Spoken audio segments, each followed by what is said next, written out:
আমরা অনেকেই অনেক ধরনের কারণে আজকে সুস্থতা হারিয়ে ফেলেছি। তো আমরা এখন থেকে আজকে থেকে এই মুহূর্ত থেকে আমরা চেষ্টা করব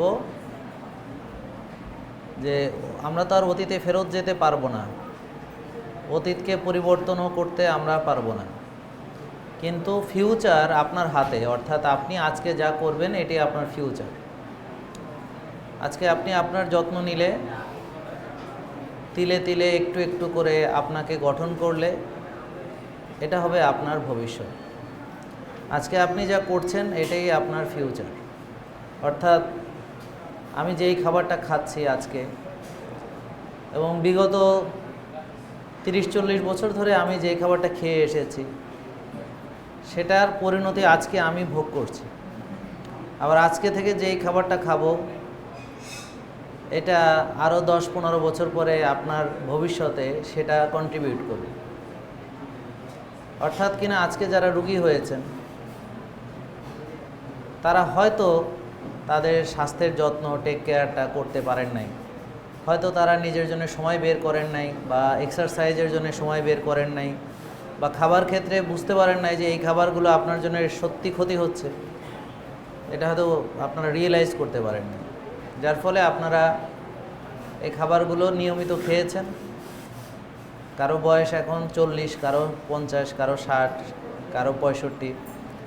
তো দীর্ঘ 20-30-40 বছর, এটা একটু সাউন্ডটা কমায় দাও, 20-30-40 বছরের যে আপনার যে খাবারের যে প্যাটার্ন সেটাই কিন্তু এখন আপনাকে হয়তো রোগী বানিয়েছে। তো আমরা সুস্থ থাকতে তো চাই নাকি সবাই? তো আপনারা কি কেউ রোগী হতে চান? রোগী হতে কে কে চায়? এরকম কেউ আছে যারা রোগী হতে চায়? আপনি কি রোগী হতে চেয়েছিলেন? কেউ রোগী হয়ে যায় না। এটা হচ্ছে যে তার যে কারণ, রোগের যে মূল কারণ, অর্থাৎ যেভাবে তার খাওয়া উচিত ছিল, যেভাবে তার ঘুমানো উচিত ছিল, যেভাবে নিজের যত্ন নেওয়াটা উচিত ছিল, যেভাবে নিজের জন্য একটু সময় বের করে ব্যায়াম করা উচিত ছিল, সূর্যের আলোতে যাওয়া, ঘাসে হাঁটা, মানসিক প্রশান্তির চর্চা, এই জিনিসটা আসলে করা হয়নি। তো যত্ন না নিলে যে কোনো জিনিসই কি হয়? নষ্ট হয়ে যায়। প্রতিটা জিনিসেরই যত্নের প্রয়োজনীয়তা আছে। ঠিক আপনার যে হৃদযন্ত্র, হার্ট, সেটার যত্নের প্রয়োজনীয়তা আছে। আজকে আমি খুব এক্সক্লুসিভলি কিছু কথা বলবো হার্ট রিলেটেড। আর যারা ইনসুলিন রেজিস্ট্যান্স সম্পর্কে বিস্তারিত জানতে চান, এই বিগত অনেক দিন ধরে ডায়াবেটিসের উপরে একটানা বলেই যাচ্ছি, দয়া করে ভিডিওগুলো দেখে নেবেন। আজকে আমরা আলোচনা করব আমাদের কার্ডিওভাস্কুলার সিস্টেমের কিছু অংশ নিয়ে, কারণ অনেক লম্বা চড়া অংশ, অনেক বড়, সব শেষ করা সম্ভব না একটাতে। হার্টের সমস্যার জন্য 3টি প্রধান কারণ। এক হচ্ছে রক্তনালীতে ব্লক হওয়া, যার কারণে হার্টে রক্তটা যেতে পারছে না। 2 হলো কার্ডিয়াক মাসেলগুলো শক্তি না পাওয়া, হার্টের মাসেল এনার্জি পাচ্ছে না। আর একটা হলো যে আপনার রক্তের নিজের অবস্থা, অর্থাৎ রক্ত ঘন হয়ে গেছে, ইনফ্লামেশন, প্রদাহ, বিভিন্ন কারণে রক্তটাই নষ্ট, রক্তটাতেই হয়তো বাজে কোলেস্ট্রল অনেক বেশি বেড়ে গেছে। তাহলে একটা রক্তের সমস্যা, রক্তনালীর সমস্যা, আর হার্টের মাসেলের সমস্যা, মানে হার্টের নিজের সমস্যা। আপনারা হয়তো হার্ট অ্যাটাক বলতে শুধু এটাই বোঝেন যে রক্তনালীতে ব্লক। কার্ডিয়াক সার্জনরা অথবা কার্ডিওলজিস্টরা তারাও এই বিষয়টাকেই ফোকাস করে থাকেন, রিং পরান, বাইপাস করান, কিন্তু হার্টের যে মাসেলগুলোর ব্যাপারে কেউ কথা বলে না, এবং তার এনার্জি কোথা থেকে আসে এই বিষয়ে স্পষ্ট ধারণা কেউ দিচ্ছে না। আর হার্ট এনার্জি পায় না, বা হার্টের মাসেল এনার্জি পায় না, কেন পায় না এই বিষয়ে কেউ কথা বলে না। কিভাবে আমি এই হার্টের মাসেলকে শক্তিশালী করতে পারবো, muscle power of the heart muscle, cardiac মাসেলের পাওয়ার বাড়াতে পারবো, এই বিষয়ে খুবই কম আলোচনা, বা আন্ডারস্ট্যান্ডিংটা এতই কম যে আমার কাছে মনে হচ্ছে এটা নিয়ে আলাদাভাবে কথা বলার প্রয়োজনীয়তা আছে।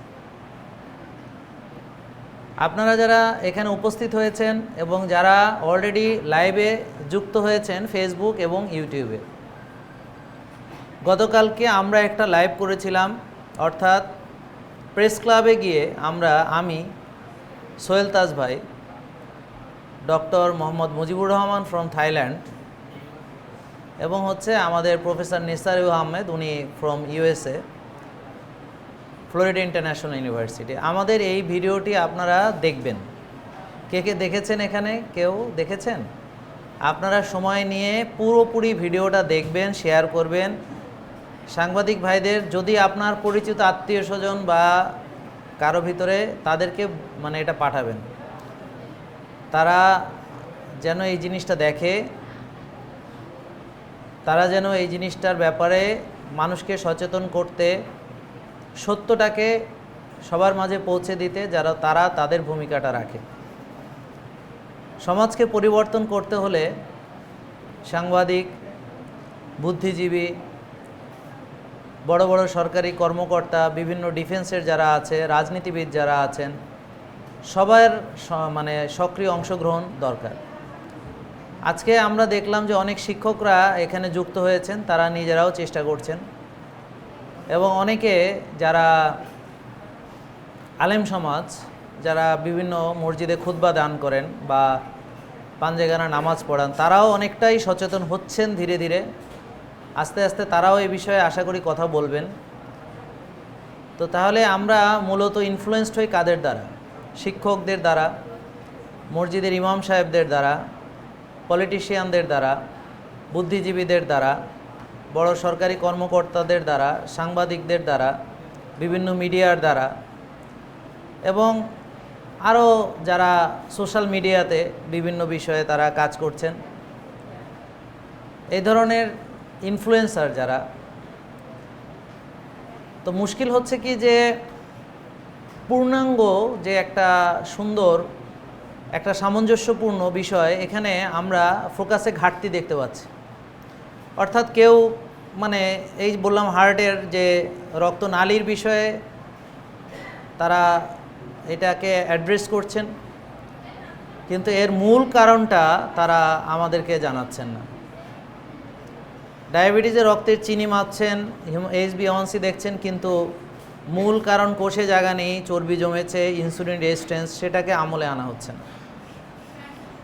এবং এই ইনসুলিন রেজিস্ট্যান্স থেকে রক্তনালী ব্লক হচ্ছে ইনফ্লামেশনের কারণে, অতিরিক্ত চর্বি জমে যাওয়ার কারণে, অক্সিডাইজড কোলেস্টেরলের মাত্রা বেড়ে যাওয়ার কারণে। এই বিষয়টাকে গুরুত্ব সহকারে মানুষকে বোঝানো হচ্ছে না যে কিভাবে তুমি এটা থেকে বাঁচতে পারো, বা তোমার যদি এটা হয় তাহলে কিভাবে তুমি এটা থেকে রিভার্স করতে পারো। আমরা দেখতে পাচ্ছি হার্টের চিকিৎসার ক্ষেত্রে সবাই যেটা করছে, ওষুধ বাড়াচ্ছে।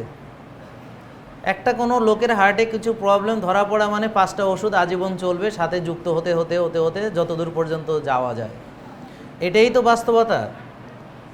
আপনি এর কোনো ব্যতিক্রম কোথাও দেখেছেন? নেই। তার হলো একটা লোক তার জীবন শুরু করবে ওষুধ দিয়ে। একবার যদি শুরু করে তাহলে ওষুধ শুধু বাড়ে, এখন রোগও বাড়ে। তার এটা কোনো সমাধান নয়। আজকে আমি বলেছি আমি আংশিক ফোকাস করব, কারণ এটার আরও অনেক বড় আলোচনা। শুধু অ্যাথেরোস্ক্লেরোসিস নিয়ে আলোচনা করলে আমার মিনিমাম 3 ঘন্টা লাগবে। তো মূল কারণগুলো নিয়ে সংক্ষেপে বলবো। আর আমাদেরকে আসলে খুব মুশকিল হয়ে যায়, আমাদেরকে পুরোপুরি না বুঝে আমাদের নিয়ম মানাটা আসলেই সম্ভব নয়। আর পুরোপুরি বুঝতে হলে একটা ভিডিও আলোচনা অনেক সময় মিসগাইডেড হয় মানুষ।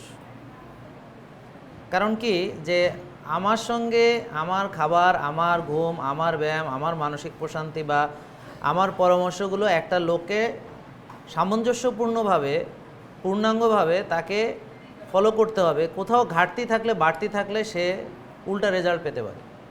উদাহরণস্বরূপ, একটা লোক রোজা রেখে খুব ভালো বেনিফিট পেয়েছে, রাখতেই আছে, থামাথামি নাই, তো একটা সময় গিয়ে মুখ থুবড়ে পড়বে। আর একটা লোক ব্যায়াম করতে গিয়ে ব্যায়াম বাড়াচ্ছে, এক সময় গিয়ে ইনজুরিতে পড়ে যাবে। একটা লোক কম খেয়ে প্রথম দিকে খুব মজা পেয়েছে, এখন সে কম খেয়ে ভাবছে যে এভাবেই বাকি জীবন চলবে, এরপরে দেখা গেল তার শক্তিহীন হয়ে মাথা ঘুরে পড়বে। তা আমাদের প্রতিটা ধাপকে বুঝতে হবে। আজকে আমি যেই বিষয় নিয়ে আলোচনা করছি, এই আলোচনাকে বুঝতে হলেও অনেক কিছু আগেই জানতে হবে। আমি চেষ্টা করছি বিস্তারিতভাবে আপনাদেরকে বিষয়গুলো বোঝানোর। আপনারা যারা ইউটিউবে ফেসবুকে দেখছেন, আমি অনুরোধ করব আপনারা শেয়ার দিবেন। আজকে মূলত ইনসুলিন রেজিস্ট্যান্সের সঙ্গে হার্টের যে হার্ট মাসেলের এনার্জি প্রোডাকশনের একটা রিলেশন আছে, এটা দেখানোর চেষ্টা করতেছি। দেখেন, কারো যদি ইনসুলিন রেজিস্ট্যান্স থাকে, তার মানে হলো তার শরীরে হাইপার ইনসুলিনেমিয়া আছে। সোজা কথা, ইনসুলিন বেশি। হাইপার মানে কি? সোজা কথা, বেশি ইনসুলিন। এখন বেশি ইনসুলিন হলে বডি ফ্যাট বার্ন করতে পারে? বলেন না। ইনসুলিন ফ্যাট জমা করে এবং ফ্যাট বার্নিংয়ে বাধা দেয়। আর হার্ট মাসেলের মেইন এনার্জি সে পায় বিটা অক্সিডেশন ফ্যাটি অ্যাসিড থেকে, মেইন এটিপি বা শক্তিটা পায়। তো কোনো একটা লোকের যদি অতিরিক্ত ইনসুলিন থাকে এবং যদি ফ্যাট বার্নিং হতে না পারে, তাহলে যৌক্তিকভাবে তার মাসেল, হার্টের মাসেল শক্তি কম পাবে। এই কারণে ডায়াবেটিস রোগীদের বেশি বুক ধড়ফড়ানি, কলিজা কাঁপুনি, কিছু একটা কথা দুঃখজনক শুনলে, কেউ মারা গেছে বা কিছু একটা হয়েছে, ধড়ফড় করে কলিজা কাঁপি, বুক ধড়ফড় করে বলে। কিভাবে রুগীরা বলে যে কি, মানে শরীর মোচড় দেয়। হ্যাঁ, আমি যেখানে ছিলাম দাগন ভূয়াতে, বা কলজা কাঁপি, বুক ধড়ফড় করি, মোচড় দিয়ে হাত পা টারি বন্ধ হই, টারিয়ে নাকি এভাবে বলতো আর কি ওনারা। রুগীদের ভাষায় বললাম। আপনারা নিশ্চয়ই বিভিন্ন দেশের ভাষায় বিভিন্নভাবে এটাকেই বলেন যে বুক ধড়ফড় করছে, কলজা কাঁপতেছে, হাত পা ঠান্ডা হয়ে বা কীরকম মনে হচ্ছে দলা হয়ে চলে আসতেছে। মানে কি, ওই যে একটা স্ট্রেসের মুহূর্তে যে অনেক এনার্জির দরকার, হার্ট মাসেলের ওই এনার্জি নেই। প্রতিটা ডায়াবেটিস রোগী উইক। কেন? কারণ সে ফ্যাট, জমে থাকা ফ্যাটটাকে বার্ন করে শক্তি উৎপাদন করতে পারে না। তাকে শুধু চিনির উপর নির্ভরশীল হতে হয়। আর তার শরীরে সুগারও ঢুকতে পারে না, কারণ ইনসুলিন রেজিস্ট্যান্স মানে হলো কোষে জায়গা নেই। তাহলে কোষ ইনসুলিনকে বাধা দেয় যেন অতিরিক্ত চিনি ঢুকতে না পারে, কারণ সে আগেই ওভারলোড হয়ে গেছে। এই বিষয়ে প্রতিদিনই আলোচনা করি। তার মানে চিনিও ভালো ব্যবহার হতে পারছে না, ফ্যাটও ভালো ব্যবহার হতে পারছে না। তাহলে এনার্জি ডেফিসিয়েন্সি হচ্ছে। এনার্জি ডেফিসিয়েন্সি হওয়া মানে হার্ট মাসেলের পাম্পিংয়ের যে ক্ষমতা, সেই এনার্জিতেও তার ডেফিসিট। তাহলে যদি তার মাসেলের এনার্জি বাড়াতে হয়, তাকে ফ্যাট বার্নিংটা স্টার্ট করতে হবে। ফ্যাট বার্নিং স্টার্ট করতে হলে ইনসুলিনকে কমাতে হবে, ইনসুলিন রেজিস্ট্যান্স থেকে বেরিয়ে আসতে হবে, কোষে জমে থাকা ফ্যাট বার্ন করে তার কোষ খালি করতে হবে। তার মানে ডায়াবেটিসের মূল চিকিৎসা যেটা, এটারও মূল চিকিৎসা সেটা একই। এটা ক্লিয়ার হয়েছে? বুঝতে পেরেছেন? আজকে যারা এসেছেন সবাই ডায়াবেটিসের ভিডিও দেখে এসেছেন তো? দেখি হাত তোলেন কারা কারা দেখেছেন। তাহলে বলেন, কোষে, সবাই বলেন যে কোষে জায়গা নেই। ডায়াবেটিসের মূল কারণ কি বলেন? কোষে জায়গা নেই, তাই না? হ্যাঁ। হার্ট ডিজিজেরও মূল কারণ হচ্ছে কোষে জায়গা নেই। মানে ইনসুলিন রেজিস্ট্যান্স মানে হলো কোষে জায়গা নেই, এটা বুঝতে হবে। এই স্লাইডটা আপনারা নিশ্চয়ই বুঝতে পেরেছেন। তাহলে আমার যদি হার্টের মাসেলের মেইন যে ফ্যাটি অ্যাসিড, এইটা আমরা আমাদের যদি টেক্সট বইয়ে তাকাই আমরা, হ্যাঁ, এটা হচ্ছে ABC বায়োকেমিস্ট্রি, হ্যাঁ, 6th এডিশন, পেজ নম্বর 231। মানে অনেক ডাক্তাররা বলে, ভাবে কি আমি বোধহয় ক্যানভাসের আন্দাজে কথা বলি আর কি। তো যাই হোক, তো এখানে বলা হয়েছে ব্রেনের মেইন যে ফুয়েল গ্লুকোজ, আর হার্টের মেইন ফুয়েলটা হচ্ছে ফ্যাটি অ্যাসিড। এমনকি ফাস্টিংয়েও ব্রেন গ্লুকোজ দিয়ে চলে আর হার্ট ফ্যাটি অ্যাসিড দিয়ে চলে। তার মানে ফ্যাট বার্ন হতে না পারা মানে হার্টের উপরে ইফেক্ট আসছে, এনার্জি প্রোডাকশনে ইফেক্ট আসছে। ব্রেনের যেমন চিনি পছন্দ, গ্লুকোজ, হার্টের পছন্দ ফ্যাট। কারণ তাকে আপনি ঘুমালেও সে পাম্প করবেই। তাকে এমন একটা শক্তির উৎস দিতে হবে যেটা সার্বক্ষণিকভাবে বডিতে পাওয়া যায় এবং অল্প দিয়ে অনেক শক্তি পাওয়া যায়। ফ্যাট বার্নিং যাদের বন্ধ হয়ে যায় ইনসুলিন বেশি থাকার কারণে, তাদের হার্টে আস্তে আস্তে আস্তে আস্তে দুর্বল হতে শুরু করে। হার্ট অ্যাটাক বা হার্ট ফেলিওরের একটা মূল কারণ হার্ট একসময় গিয়ে কাজ করা বন্ধ করে দেয়। বুঝেননি কথা? তাইলে আমরা এতদিন শুধু ব্লক করছি, কিন্তু ব্লকের বাইরে অনেক কিছু আছে যেগুলোকে ফোকাস করা হয় না। তাই আজকে আমি এই বিষয়টা নিয়ে ফোকাস করছি এবং খুব আপনাদের প্রতি আশা করছি যারা আপনারা ভিডিওটি দেখছেন সবাই অনেক বেশি শেয়ার করবেন। অনেকে প্রতিদিন একই আলোচনা শুনতে যারা বিরক্ত, তারা আজকের আলোচনাটিকে তাদের একটু নতুন মনে হবে, ভিন্ন ধরনের মনে হবে। আমি এক একটা জিনিস ধরবো, অনেক দিন এই কথা বলতে বলতে কান টান পচায় ফেলার পরে আর একটা নিয়ে আসবো। কারণ কি, আপনাদের শেখাতে হলে একবার বললে শিখছেন না, বারবার করে বলতে হচ্ছে। তাহলে এই যে কথাগুলো আমরা বলেছি, এটা আমাদের এই বায়োকেমিস্ট্রি বইয়ের থেকে রেফারেন্সটা নেওয়া হয়েছে। এই বইয়েরই এই চিত্রটা এখানে দেওয়া হয়েছে, বুঝছেন? তো ব্রেন আসলে মূলত গ্লুকোজ ব্যবহার করে চলে। ব্রেন কখন গ্লুকোজ ব্যবহার করতে পারে না জানেন? যখন ইনসুলিন রেজিস্ট্যান্স থাকে। আর হার্ট কখন ফ্যাটি অ্যাসিড ব্যবহার করতে পারে না জানেন? যখন ইনসুলিন রেজিস্ট্যান্স থাকে।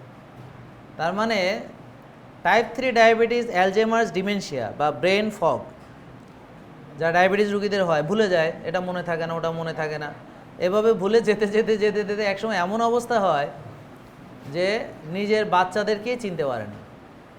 বাচ্চা বলে কি মা, বলে তুমি কে, বলে আমি আপনার মেয়ে, বলে তাই নাকি, চিনি না। মানে চিনতে পারে না নিজের বাচ্চাকে, নিজের আপন স্বামীকে, নিজের আপন স্ত্রীকে, নিজের আপন বাচ্চাকে সে আর চিনতে পারে না। শুরু হয় ভুলে যাওয়া থেকে শুরু হয়। এটা ভুলে গেছি, ওটা ভুলে গেছি, কোথায় রাখছি মনে নাই, কোথায় কি করছি, মানে বা একটা জায়গায় রাখতে দিছে একটা জিনিস, রেখে দিছি আর ভুলে গেছি, মনে নেই। তো এই ধরনের ছোটোখাটো ভুলে যাওয়া থেকে শুরু হয় এবং এটা দিন দিন বাড়তে বাড়তে অ্যালজাইমার ডিমেনশিয়া। এখন এটাকে টাইপ 3 ডায়াবেটিস বলে।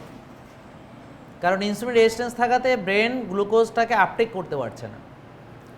আর ফ্যাট বার্নিংয়েও বাধা দিচ্ছে কে? ইনসুলিন। তাহলে হাইপার ইনসুলিনিমিয়া বা ইনসুলিন রেজিস্ট্যান্স ব্রেন হার্ট দুটোরই 12টা বাজাচ্ছে। এই জন্য ডায়াবেটিস রোগীর দোনোটারই প্রবলেম হয়। প্রতিটা ডায়াবেটিস রোগীরই দুটোতেই প্রবলেম হয়, ধীরে ধীরে হয়, রাতারাতি হয় না। এখন আসেন হেলদি হার্টের জন্য আমাদের কোন কোন বিষয়ে ফোকাস করতে হবে। যে একটা লোকের ইনসুলিন রেজিস্ট্যান্স, যেটা আপনি হোমা আইআর দিয়ে দেখবেন, তাহলে হোমা আইআর 1 থাকাটা হচ্ছে খুবই ভালো। যাদের বেশি আছে কমাতে হবে। হোমা আইআর ভালো রাখতে হবে, ইনসুলিন রেজিস্ট্যান্স যেন না থাকে। ইনফ্লামেশন কমাতে হবে, অর্থাৎ সিআরপি প্রদাহ এটা যেন 3-এর নিচে থাকে, 2 থাকলে আরও ভালো। এবং হার্টের জন্য স্পেশাল কিছু নিউট্রিশনের দরকার আছে, যেমন কোএনজাইম Q10, লিভোকার্নিটিন, এগুলো নিয়ে আমরা একটু আলোচনা করব আজকে, ম্যাগনেসিয়াম, আরও অনেক কিছু আছে। এবং রিল্যাক্সেশন, কারণ যারাই টেনশন করে বুক ধড়ফড় করে, যাদের রাতে ঘুম হয় না বুক ধড়ফড় করে, রাগলেও ধড়ফড় করে, তার মানে যত বেশি ধড়ফড়ানি হবে হার্টের প্রেশার তত বেশি, ব্লাড প্রেশারও বেড়ে যায়, রক্তনালী সংকুচিত হয়। এটাকে বলে সিম্প্যাথেটিক অ্যাক্টিভিটি। কি বলে? রিল্যাক্সেশনের উল্টা হচ্ছে সিম্প্যাথেটিক। সিম্প্যাথেটিক মানে হচ্ছে ফাইট অ্যান্ড ফ্লাইট রেসপন্স, অর্থাৎ আপনাকে পাগলা কুকুরে তাড়া করছে, আপনি বোমা দৌড় মারছেন জীবন বাঁচাতে, অথবা সিংহে তাড়া করছে, আপনি জীবন বাজি রেখে উসাইন বোল্টের চেয়েও জোরে দৌড় মারে পালানোর চেষ্টা করতেছেন। এখন আপনাদের জীবনে হয়তো সিংহের তাড়া খান না, হয়তো পাগলা কুকুরের তাড়াও সবসময় খান না, কিন্তু মনের ঘোড়া দৌড়াচ্ছে, অর্থাৎ মনের মাঝে অনেক টেনশন, অনেক স্ট্রেস, ডেডলাইন চলে যাচ্ছে, বুঝছেন? বাচ্চাদেরকেও আপনারা এটা প্রেশারাইজ করেন, এই তুই পড়া পারস না, তোর স্কুলে এই রেজাল্ট করতে হবে, তোর এই করতে হবে, সেই করতে হবে, ওই করতে হবে। একই বাচ্চা হয় গান শিখবো, ক্যারাটে করবো, এই করব সেই করব, মানে এই বাচ্চারে সব কিছু দিয়া বোম বাস্টিং করিয়া এটারে যে কী বানাইবো, মানে তাকে প্রেশারাইজ রাখে যে ভর্তি যুদ্ধ শুরু হয়ে গেছে, কোথায় ভর্তি হইতে হবে, অমুক জায়গায় ভর্তি না হলে হবে না, হ্যাঁ এই রেজাল্ট লাগবে, এই মানে পেড়া খাইতে খাইতে ওর জীবনের স্টেজ ওখান থেকে, ওই যে সে পাগলা কুকুরের দৌড় সে খাইতে আসে। আপনার জবে সারাক্ষণ আপনার কাজ হচ্ছে আপনার কেপিআই দিয়ে দিতেছে এবং এটা অ্যাচিভমেন্ট হলো কিনা, আপনার গোল সেটিং করে এটা অ্যাচিভ করে, মানে ইঁদুর দৌড় আপনি দৌড়াচ্ছেন সবখানে। মানে আপনার চাকরির স্ট্রেস বলেন, বসের স্ট্রেস বলেন, বাসায় গেলে বউয়ের স্ট্রেস কন, বাচ্চার স্ট্রেস কন, মানে বা স্বামীর স্ট্রেস কন বা শাশুড়ির স্ট্রেস কন বা যেটাই বলেন, এই যে আপনারা 24/7 মানে 24 ঘন্টা আপনি যে স্ট্রেস নিচ্ছেন 24/7, এই স্ট্রেসটাই মানে হচ্ছে আপনার নার্ভাস সিস্টেমকে সিম্প্যাথেটিক মুডে রাখবে, ফাইট অ্যান্ড ফ্লাইট রেসপন্স। আর রিল্যাক্সেশনটা কি? আপনি ধরেন একটা উদাহরণ দিলে কি দিতে হয়, যে আপনি কক্সবাজার গেছেন বা কুয়াকাটা গেছেন, আপনি খুব আরামে বসে আছেন, সামনে সমুদ্র, আপনার প্রিয় ব্যক্তিরা সব সাথেই আছে, হ্যাঁ সমুদ্রের ঢেউ এসে আপনাকে পায়ে ভেঙে ভেঙে পায়ের ভিতরে সমুদ্রের ঢেউ ভেঙে পড়ছে, মৃদুমন্দ সুন্দর একটা বাতাস, সূর্য এত বড় হয়ে ডুবে যাচ্ছে, আপনি খুব মুগ্ধ হয়ে দেখছেন, মানে একটা রিল্যাক্সিং পরিবেশ, একটা প্যারাসিম্পেথেটিকের একটা উদাহরণ। প্যাড়া নাই আর কি, প্যারাসিম্পেথেটিক মানে প্যাড়া ছাড়া আর কি, আর প্যাড়া মানে হলো সিম্প্যাথেটিক, নাম উল্টা দিয়ে ফেলাইছে আর কি। প্যাড়া বেশি খাইলে নাম মনে হয় প্যারাসিম্প্যাথেটিক হওয়া ভালো ছিল, তো ওরা মনে হয় বাংলা বোঝে না, প্যাড়া পোড়া বোঝে না। তাহলে প্যারাসিম্প্যাথেটিক মানে হলো রিল্যাক্স, আর সিম্প্যাথেটিক মানে হচ্ছে দৌড়ঝাঁপ, বিভিন্ন রকম স্ট্রেস, বুঝেছেন? তাহলে হার্টের জন্য কি স্ট্রেস ভালো না খারাপ? স্ট্রেস ভালো, ভালো। যেমন ধরেন আমি সকালে দৌড়াইছি, হার্টের 170 উঠাইছি, আবার নামায় নিয়ে আসছি, ওই যে একটা স্ট্রেস দিলাম, এটা হার্টের জন্য ভালো। কিন্তু আপনি দৌড়ান নাই, বসে থাকিয়া আপনার হার্টের 160, এবং এটা ঘুমাইতে গেছেন ওইটা নিয়া, ঘুম থেকে উঠছেন ওইটা নিয়া, মাথা গরম, চান্দি গরম, হ্যাঁ বুক ধরফড়ানি কোনোভাবে যাচ্ছে না, কমতেছে না, মানে 24/7 আপনার হার্ট রেট মানে দ্রুত গতিতে। এবং অনেকে ইন্ডেভার খান বুক ধরফড়ানির জন্য, কলজা ইন্ডেভার খাচ্ছেন, রিবোটিল খাচ্ছেন, ফ্রেনজিট খাচ্ছেন, মেলিক্সল খাচ্ছেন, রেনজিট খাচ্ছেন, দে আর লট অফ থিংস। তো এই ওষুধগুলো আপনারা ঠিকই খাচ্ছেন, তো এতে করে হয়তো হার্ট রেট আপনার কমছে, কিন্তু মূল কারণ যেটা সেটা দূর হচ্ছে না। আসল কারণটা হচ্ছে আপনার স্ট্রেস ম্যানেজ করতে হবে, আপনাকে রিল্যাক্স, রিল্যাক্স হতে না পারলেও রিল্যাক্স থাকতে হবে যতটা সম্ভব। তাহলে কিভাবে রিল্যাক্স হতে হয় সেটাও আমাদেরকে জানতে হবে। এরপরে নাইট্রিক অক্সাইড প্রোডাকশন, এটা খুব গুরুত্বপূর্ণ। তো কিভাবে নাইট্রিক অক্সাইড প্রোডাকশন করা যায় বেশি? কিছু খাবার আছে, যেমন আমাদের কাছে এখানে এল-আর্জিনিন আছে, খুবই সীমিত, তো ওটার জন্য নাইট্রিক অক্সাইড প্রোডাকশন, আরও অনেক কিছু আছে। তো আমি দেখি কতটুকু কাভার করতে পারি। তারপরে দমের ব্যায়াম যেগুলো বলেছি, দম আটকে রাখলে, নাকে শ্বাস নিলে, নাকে ছাড়লে, এমনকি এক্সারসাইজ করলে, আর ইনসুলিন রেজিস্ট্যান্স থাকলে নাইট্রিক অক্সাইড প্রোডাকশন হতে বাধা পায়। আর স্মোকিং নাইট্রিক অক্সাইড হতে দেয় না, এন্ডোথেলিয়াল লেয়ারটাকে নষ্ট করে। তো যারা ধূমপান করে ওরা নিজের হার্ট পান করে, মানে ওর হার্টের 12টা বাজানোর জন্যে সে। আমি বলি যারা ধূমপান করেন আপনারা, তাদেরকে আমি জিজ্ঞেস করি আপনার কি কোনো শত্রু আছে? বোঝে না, তাকে কী বললো, মানে কেন বললো, তা বলে, আমি বললাম আছে কি না, তা কেউ বলে হয়তো আছে। আমি বললাম যে আসলে আপনার শত্রু তো দরকার নাই, কারণ আপনি নিজেই তো নিজের মানে ক্ষতি করার জন্য আপনি নিজেই যথেষ্ট, আপনার কাউকে লাগবে না। হ্যাঁ বুঝেছেন কথা? নাইট্রিক অক্সাইড, তাইলে টিজিএইচডিএল রেশিও মানে ওই যে অক্সিডাইজড কোলেস্ট্রল, যার অক্সিডাইজড কোলেস্ট্রল বেশি থাকবে তার হার্টের রিস্ক ফ্যাক্টর, রিস্ক বেশি। তাহলে টিজিএইচডিএল রেশিও যদি আমরা 2-এর নিচে রাখতে পারি তাহলে আমার হার্টটা নিরাপদ। তা আপনার টিজি কত, এইচডিএল কত, এটা জানা জরুরি, এই জন্য লিপিড প্রোফাইলটা জরুরি। আর অ্যারোবিক এক্সারসাইজ বা জোন 2 অ্যারোবিক এক্সারসাইজ বা জোন টু রানিং, এখন শুনবেন অনেক কথা যে হার্ট রেটটা অল্প হার্ট রেটে হাঁটা বা জগিং করা বা যারা দৌড়াতে পারে দৌড়ানো। যেমন আজকে আমার ট্রেনিংটা বেশিরভাগই মেজরিটি ছিল জোন টুতে, মাঝে আবার ওই দৌড়ে 170 উঠেছে, আবার এটা পরে নামায়ও নিয়ে আসছি, মানে মেইনটা জোন টুতে ছিল। এরপর হচ্ছে নর্মাল হার্ট রেট রাখা, অর্থাৎ হার্ট রেট যেন বেশি বেড়ে না যায়, মানে ন্যাচারালি ওষুধ খেয়ে না, ন্যাচারালি নর্মাল রাখা। তো হার্ট রেট কমানোর আমাদের অনেক ফন্দি ফিকির আছে। আমরা ডিপ ব্রিদিং করলে হার্ট রেট কমে, বরফ থেরাপি করলে কমে, হ্যাঁ, আর ভালো ঘুমালে কমে। হার্ট রেট বাড়ার আরও অনেক কারণ আছে। কারো যদি রক্ত স্বল্পতা থাকে, হিমোগ্লোবিন কমে যায়, তাহলে হতে পারে। তা কারো যদি ডিহাইড্রেশন হয় বা মানে ডায়রিয়া হয় বা বমি হয়, ফ্লুইড কমে যায়, তাও হতে পারে। বুঝতে পারছেন? তো আরও অনেক কারণ আছে।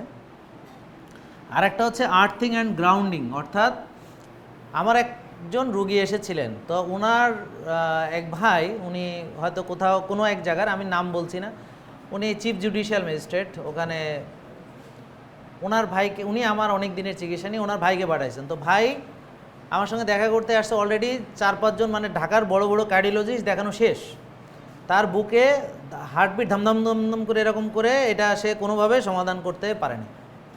তো ওষুধ দিয়ে দিছে, যেটা করে আর কি, ওই যে রিবোটিল দেয়, তারপর ফ্রেঞ্জিট, ড্রেঞ্জিট, ইন্ডেভার, তো এটা তো সবাই জানে। তো উনি চাচ্ছে না ওষুধ খেতে, কিন্তু উনি সমাধানও পাচ্ছেন। পরে আমার কাছে আসার পরে আমি তাকে বললাম যে আপনি খালি পায়ে ঘাসে হেঁটেছেন কবে? তাই কোশ্মিন কালেও উনি এটা করেননি, জুতা ছাড়া উনি কোথাও যান না, টয়লেটেও জুতা নিয়ে যান, রুমে জুতা পরেন। কিছু লোক আছে যারা বাসার মধ্যে জুতা পরে ঘুরে বেড়ায়, তাদের ধারণা পায়ের সাথে মাটিতে লাগলে স্যাত করে উঠবে, কারেন্টে শর্ট করবে, কোনো একটা ঘটনা ঘটে যাবে। এরা পারলে বিছানার মধ্যে জুতা নিয়ে শোয়। তো এ ধরনের আছে, আমার পরিচিতের ভিতরেই আছে, আপনজনদের ভিতরেই আছে। যাই হোক, তো এখন পরে উনি তো বললো যে, আমি বললাম আপনি এখন থেকে সকালে উঠবেন, ফজর পড়ে গিয়ে খালি পায়ে ঘাসে হাঁটবেন, আর কিছু ওই যে শ্বাসের ব্যায়াম আপনারা একটু দেখে নেবেন, আমার ভিডিও আছে, আমি ঘাসে হেঁটেছি এবং দাঁড়িয়ে এভাবে আমি দিয়েছি, এটা দেখবেন ভিডিওটা, ঘাসে হাঁটা। এখন গ্রাউন্ডিং, আর্থিং ভেরি ইম্পর্টেন্ট। আমার হার্টটা ইলেকট্রিসিটি দিয়ে চলে, এসএ নোড, এবি নোড, এখানে ইলেকট্রিক ইম্পালসগুলো তৈরি হয়, এটা দিয়ে বিট করে ধাম করে। দেখেন কারো হার্টে প্রবলেম হলে কি করে, আমরা ইলেকট্রিসিটি দিয়ে শক দেই না, ডিসি শক দেওয়া হয়, দেখছেন, সিনেমাতে দেখছেন কেন? কারণ ওটা দিয়ে তার রিদমটা ঠিক করার চেষ্টা করে। হার্টবিট যখন উল্টাপাল্টা করে, এমনি এক যার যার মতো, হ্যাঁ, এসএ নোড এসি নোডের মতো, এবি নোডের মতো, হার্টে এক জায়গায় এক রকম বিট হইতেছে, মানে তখন এটারে মাথা ঠান্ডা করার জন্য এটা করে। যাই হোক, তো এখন ইলেকট্রিসিটি আমার বডিতে ইলেকট্রিসিটি আছে নাকি নাই? ওকে, তো এটার গ্রাউন্ডিংয়ের দরকার আছে না? আপনার দামি একটা যে এসি লাগালেন, বা আমাদের প্যাথোলজিতে যে দামি একেবারে ওই যে রোশ হিটাচির, মানে সবচেয়ে খুব সফিস্টিকেটেড মেশিন, এগুলো একেবারে ওই মাটির নিচে কত ফিট পর্যন্ত জানি, 40 ফিট না এরা কত, মানে এইরকম দিয়ে আর্থিং করে, বুঝেছেন? নাহলে ওই মেশিন চলবে না, বা চললে এটা ক্ষতিগ্রস্ত হবে, বিদ্যুতের ওঠানামায় সমস্যা। আপনার কি গ্রাউন্ডিংয়ের দরকার নাই? তাইলে ঘাসে হাঁটা একটা বললাম, আর একটা গ্রাউন্ডিং কেউ বলতে পারবে? কেউ? আপনারা গ্রাউন্ডিং কি? সিজদা, ইয়েস, এক্সেলেন্ট। এই যে কপাল ঠেকাচ্ছেন, গ্রাউন্ডিং হচ্ছে। তা আল্লাহ তাআলা আসলে, আমি দেখলাম যে আপনারা হয়তো মনে করেন যে নামাজ আল্লাহকে সন্তুষ্ট করার জন্য পড়েন, তো এটা হয়তো আল্লাহ আমাদেরকে নামাজ ফরজ করে দিয়েছেন, পড়তেই হবে, উনি খুশি হবেন। কিন্তু আমার কাছে দেখলাম যে আসলে আমারই উপকারিতা অনেক বেশি। মানে নামাজের প্রতিটা পদক্ষেপ, অজু থেকে শুরু করে শৃঙ্খলা, ডিসিপ্লিন, সময়ানুবর্তিতা এবং একটা ডিসিপ্লিনে চলার জন্যে, আর হচ্ছে ওখানে গিয়ে সারিবদ্ধভাবে দাঁড়ানো, ইমামকে ফলো করা, আগে পিছে, মানে ওনার আগে দেওয়া যাবে না সেজদা, এবং গ্রাউন্ডিং করা, মানে প্রতিটা জায়গায় দেখবেন যে প্রতিটা আপনার জয়েন্টের মুভমেন্ট হচ্ছে, হ্যাঁ, এবং আপনি গ্রাউন্ডিং হচ্ছে, ব্রেনে অক্সিজেন আসছে, মানে দেখা যাচ্ছে যে আল্লাহ যতটা খুশি তার চেয়ে বেশি উপকার আমার নিজেরই হচ্ছে। আল্লাহ তো খুশি হচ্ছেন, কারণ আমি সুস্থ থাকলেই বোধহয় আল্লাহ বেশি খুশি হবেন, কারণ সুস্থ বান্দা সে নামাজ রোজা করতে পারবে, সে আল্লাহর দিন প্রতিষ্ঠার জন্য শক্ত অবস্থান নিতে পারবে, যে নিজেই লড়তে চড়তে পারে না, বিছানায় প্যারালাইজ পড়ে রয়েছে, হ্যাঁ দিন প্রতিষ্ঠা করবো কি, হ্যাঁ নিজেই তো শটপটাং হয়ে গেছে, ওরে প্রতিষ্ঠা করবো কেডা, ওরে যে ওই লাঠি ছাড়া উঠে দাঁড়াইবো হেঁটেই তো সম্ভব না, তাই হ্যাঁ আবার কি প্রতিষ্ঠা করবে। তো ওরে দিয়ে আল্লাহর কী কাজে লাগবে জানি না, তবে ওরে সেবা করতে যে আরও 8-10 জন লাগবে এটা জানি। তো যার সেবা করতে আরও 5-7 জন লাগে, হ্যাঁ আবার কেমনে দিন কেমন করবো, কি করব না করব, এগুলো তার দ্বারা আশা করা যায় না। তো আল্লাহ বলেছেন শক্তিশালী মোমেন আমার কাছে বেশি প্রিয়, তার মানে আমরা শক্তিশালী হই। এখন যার হার্ট শক্তিশালী না সে কেমনে শক্তিশালী হলো, যার কিছু একটা দেখলে বুক ধর করে নিজেই, তার কে মারা গেছে শুনে খুলচা টুলচা কাঁপে নিজেই পড়ে গেছে, তারপর জিব্বা দিয়ে শেষ। তা ও কি করবে, ও কি ধরনের মানে সে কি করবে, চ্যালেঞ্জ মোকাবেলা কিছুই তো করতে পারবে না, বুঝতে পারছেন। তাহলে এই যে আমি কথাগুলো বললাম প্রতিটা বিষয় অত্যন্ত গুরুত্বপূর্ণ। আমি খুব ধীরে সুস্থে বোঝাচ্ছি, প্যারাসিম্পেথেটিক মুডে আর কি। আমি আবার মাঝে মাঝে সিম্পেথেটিক মুডেও চলে যাই, তো আজকে তো আমি খুব প্যারাসিম্পেথেটিকে আছি।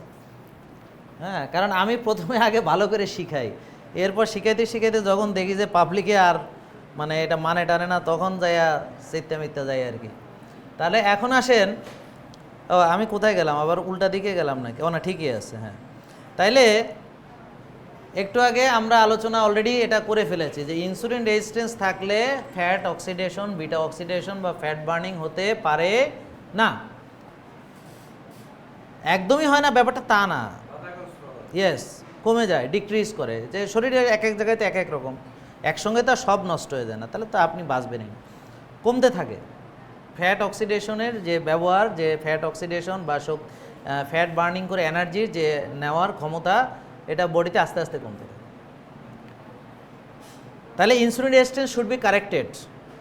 So what should we do, কোষ খালি করতে হবে। কোষ খালি করতে হলে কী করতে হবে, ফ্যাট বার্ন করতে হবে। ফ্যাট বার্ন করতে হলে কী করতে হবে, রোজা রাখতে হবে, ব্যায়াম করতে হবে, ইনসুলিন কমাতে হবে। ইনসুলিন কমাতে হলে কী করতে হবে, ওই যে বইয়ের 7 নম্বর পৃষ্ঠার খাবার খাওয়া যাবে না, 8 নম্বর পৃষ্ঠার উপরে এগুলো কোন কোন খাবার খেতে হবে, 8 নম্বর পৃষ্ঠায় যেই খাবার খাওয়া যাবে বলা আছে, 9 পৃষ্ঠা 22 পৃষ্ঠা। তো এই গাইডলাইনটা সবাই অনলাইনে ডাউনলোড করে নেন, যারা অনলাইনে দেখছেন ইউটিউব ফেসবুক, আর যারা আপনারা আছেন আপনারা পেয়েছেন এই বইটা, একটু দেখান সবাই একটু বইটা। তাহলে সবাই বইটা উঁচা করলে একটু ওই যে দেখান, একটু যারা ওই যে সবাই একটু দেখান, এইভাবে নাড়াচাড়া দেন।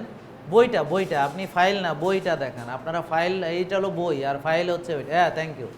যারা পেয়েছেন দেখান সবাই। হ্যাঁ, তার মানে আমরা এটা কিন্তু বিনামূল্যে দিচ্ছি, তার মানে এটা না যে এটা কোনো দাম টাম নাই, ফ্রি। আসলে আমারে তো ফ্রি দেয় নাই, হ্যাঁ আমাকে ফ্রি দেয় নাই, বুঝছেন। মানে আমার কি হচ্ছে, এটা যেই দিচ্ছে তার তো কাগজ লাগছে, তার তো মানে ছাপানো লাগছে, আর এটাকে আমরা আরও উন্নত করার চেষ্টা করতেছি। যাই হোক, এখন এই হার্টের অসুখের জন্যে মূল কারণ, রক্তনালীতে ব্লক হওয়ার জন্য একটা মূল কারণ হচ্ছে প্রদাহ। বলেন প্রদাহ, বলেন ইনফ্লামেশন। তাহলে ইনফ্লামেশন হচ্ছে একটা রুট কজ। তাহলে আমাদের যত অ্যান্টি ইনফ্ল্যামেটরি মেকানিজম বডিতে চালু রাখতে পারবো তত আমার বডির জন্য বেটার।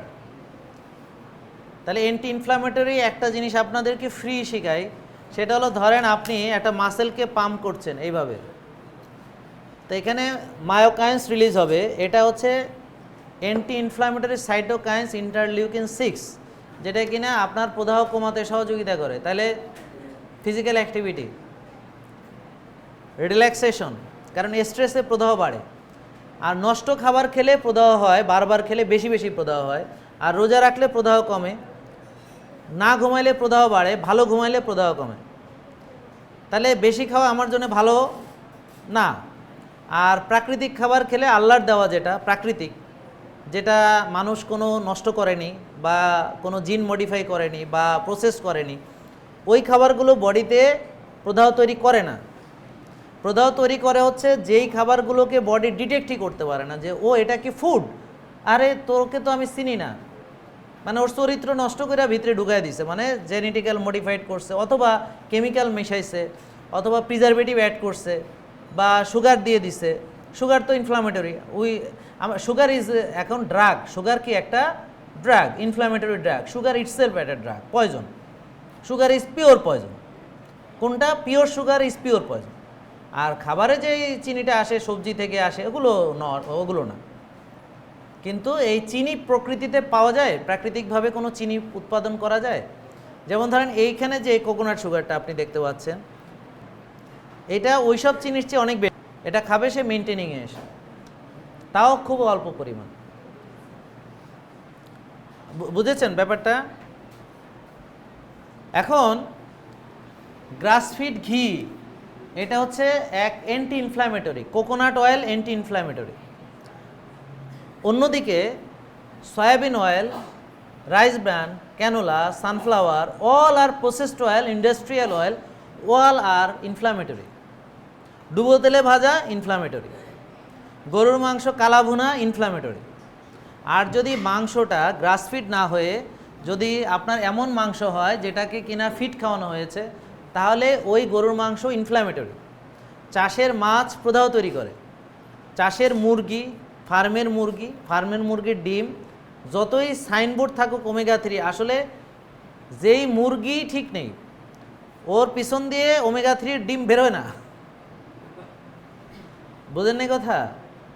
দেশি মুরগি হলে যে নিজের খাবার নিজে খায়, নিজে চড়ে বেড়ায়, নিজের খাবার সংগ্রহ করে, দেশি জাত, এটা ঠিক আছে। মাছের তেল ওমেগা 3, চাষের মাছ ওগুলো ক্ষতিকর। ইলিশ ঠিক আছে, সামুদ্রিক যেগুলা ঠিক আছে, কিন্তু এখন অত দূরে যাচ্ছি না। অত দূরে গেলে আর সব খাওয়া দাওয়া বাদ দিয়ে নন্দলাল হয়ে বসে থাকতে হবে। মানে যদি বলি সমুদ্র কিভাবে দূষিত হচ্ছে, নদী কিভাবে দূষিত হচ্ছে, এ বললি তো আর তাহলে তো আর শেষ সব। ঘটনা তো সত্যি, কিন্তু আমি অত দূর যাচ্ছি না। তাহলে দেখেন, এই যত রকম প্রসেসড ফুড আছে পৃথিবীতে সবই প্রদাহ তৈরি করে। এখন আপনারা বলতে পারেন যে তাইলে এগুলো আছে কেন? আছে কারণ আমরা সস্তা বলে খাই, আর নানা বিজ্ঞাপন, বাহারি বিজ্ঞাপন আমাদেরকে দেখানো হয়, এটা খাইলে এই হয়, ওটা খেলে শার্পার হয়, ওটা খেলে স্ট্রঙ্গার হয়, এটা খেলে এই হয় সেই হয়।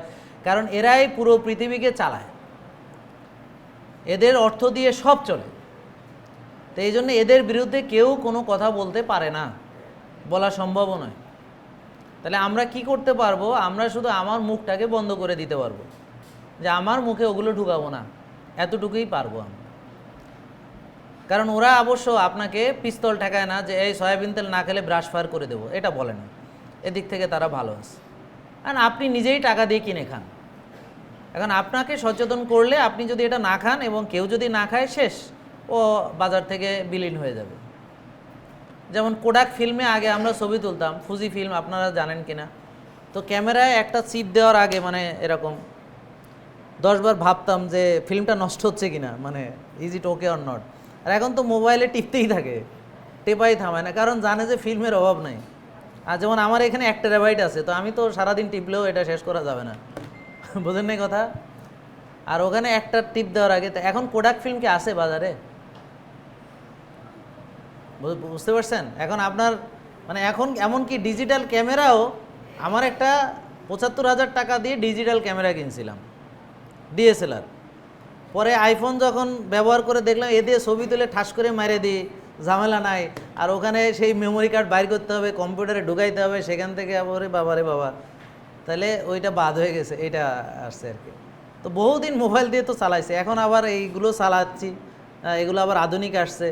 তো এগুলো চালানোর জন্য আবার বিশাল যজ্ঞ, অনেক টাকা খরচ, ক্যামেরা কিনতে হয়েছে, আবার তার মানে চালানোর জন্য আরও 3 জন লাগে, বুঝেন নাই, আনা নেওয়ার জন্যে। মানে আমি বোঝাতে চাচ্ছি যে মানুষ যে জিনিসটাকে ব্যবহার করে সেটাই কি হয়, সবাই সেটা নিয়ে বিজনেস করে। আর যে জিনিস মানুষ এটা থেকে মুখ ফিরায় সেটা নিয়ে কেউ বিজনেস করে। তার মানে আসল শক্তি এখনও আপনার হাতেই আছে, জনগণের কাছে রিয়েল শক্তিটা আছে, সাধারণ মানুষের কাছে। সে যদি কোনো খাবার থেকে মুখ ফিরায়, ওটা বাজার থেকে বিলীন হয়ে যাবে। এর বেশি আর বলবো না। তারপরে আসেন কোকোনাট অয়েলে কি হচ্ছে, এটা কি ফ্যাট কিনা, এখানে কি মিডিয়াম চেইন এমসিটি আছে কিনা কোকোনাট অয়েলে, এবং আমাদের কাছে আলাদা এমসিটিও আছে, এবং কোকোনাট অয়েল আছে মেডিসিনাল কোকোনাট অয়েল, যেটা কিনা হচ্ছে organic, not only organic, centrifugal extraction cold processed organic, এটা মেডিসিনাল কোকোনাট। আন্দাজে নারকেলের তেল খাবেন না, কারণ ভুলে হয়তো ওই প্রসেস খাবেন, অথবা অনেকে বলেন আমি বানাই, বাবা জাল দিয়ে বানাইও না, বুঝলেন। তবে হ্যাঁ, শীতকালে জমাট বেঁধে গেলে রোদে রাখলে কিছু হবে না, ইটস ওকে, রোদে রাখলে এটা গলে যাবে। অনেকে বলেছেন স্যার এই বোতল তো ভালো, কারণ এই বোতলটা খরচ হয় না, আস্তে আস্তে পড়ে, ফোটায় ফোটায় পড়ে, চাইলেই ঢেলে দেই, পারে না। হ্যাঁ, মোটা বড় বোতলে তো দিলেই ঢেলে পড়ে যাইতো, অনেক তেল নষ্ট হইতো। তো এতে আমাদের সাশ্রয় হচ্ছে, আপনাদের সাশ্রয় হচ্ছে। আমি আপনাদের সাশ্রয়টা চিন্তা করি, আমি চিন্তা করি না যে বড় মুখ দিলে বেশি বিক্রি হবে, ঢেলে দেবে, শেষ হয়ে যাবে, তাড়াতাড়ি আবার কিনবে, আমি এটা ভাবি না। আমি ভাবি যে আপনার কিভাবে সাশ্রয় হবে। তা এটার মেরিটস হলো কি, অল্প অল্প যায় সাশ্রয়, আর ডিমেরিটসটা কি, যে শীতকালে কি করবেন, তো শীতকালে এই রোদে রাখলেই শেষ, কিছুক্ষণ রোদে রেখে দিলে হবে, ওটাতে কোনো অসুবিধা নেই।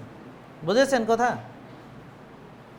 তাহলে প্রদাহ কমায় না শুধু এই গ্রাসফিড ঘি এবং কোকোনাট অয়েল, এটা হার্ট মাসেলের জন্য এনার্জি প্রোডাকশন দেয়, এনার্জি, কারণ ওই যে ফ্যাটি অ্যাসিড, মনে আছে তো, মনে আছে।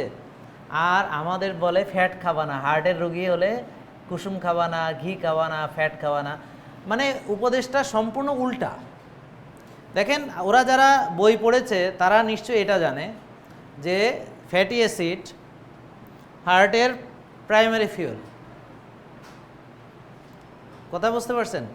তাইলে আর ফ্যাটের রুগী নো অয়েল, কোনো তেল খাবে না, নো ঘি, নো ডিমের কুসুম, সাদা অংশ খাবে। উপদেশটা উল্টা হয়ে গেল না? তো উপদেশটা উল্টা হয়ে গেল, তাতে ওর হার্ট কি কোনো দিন ভালো হবে?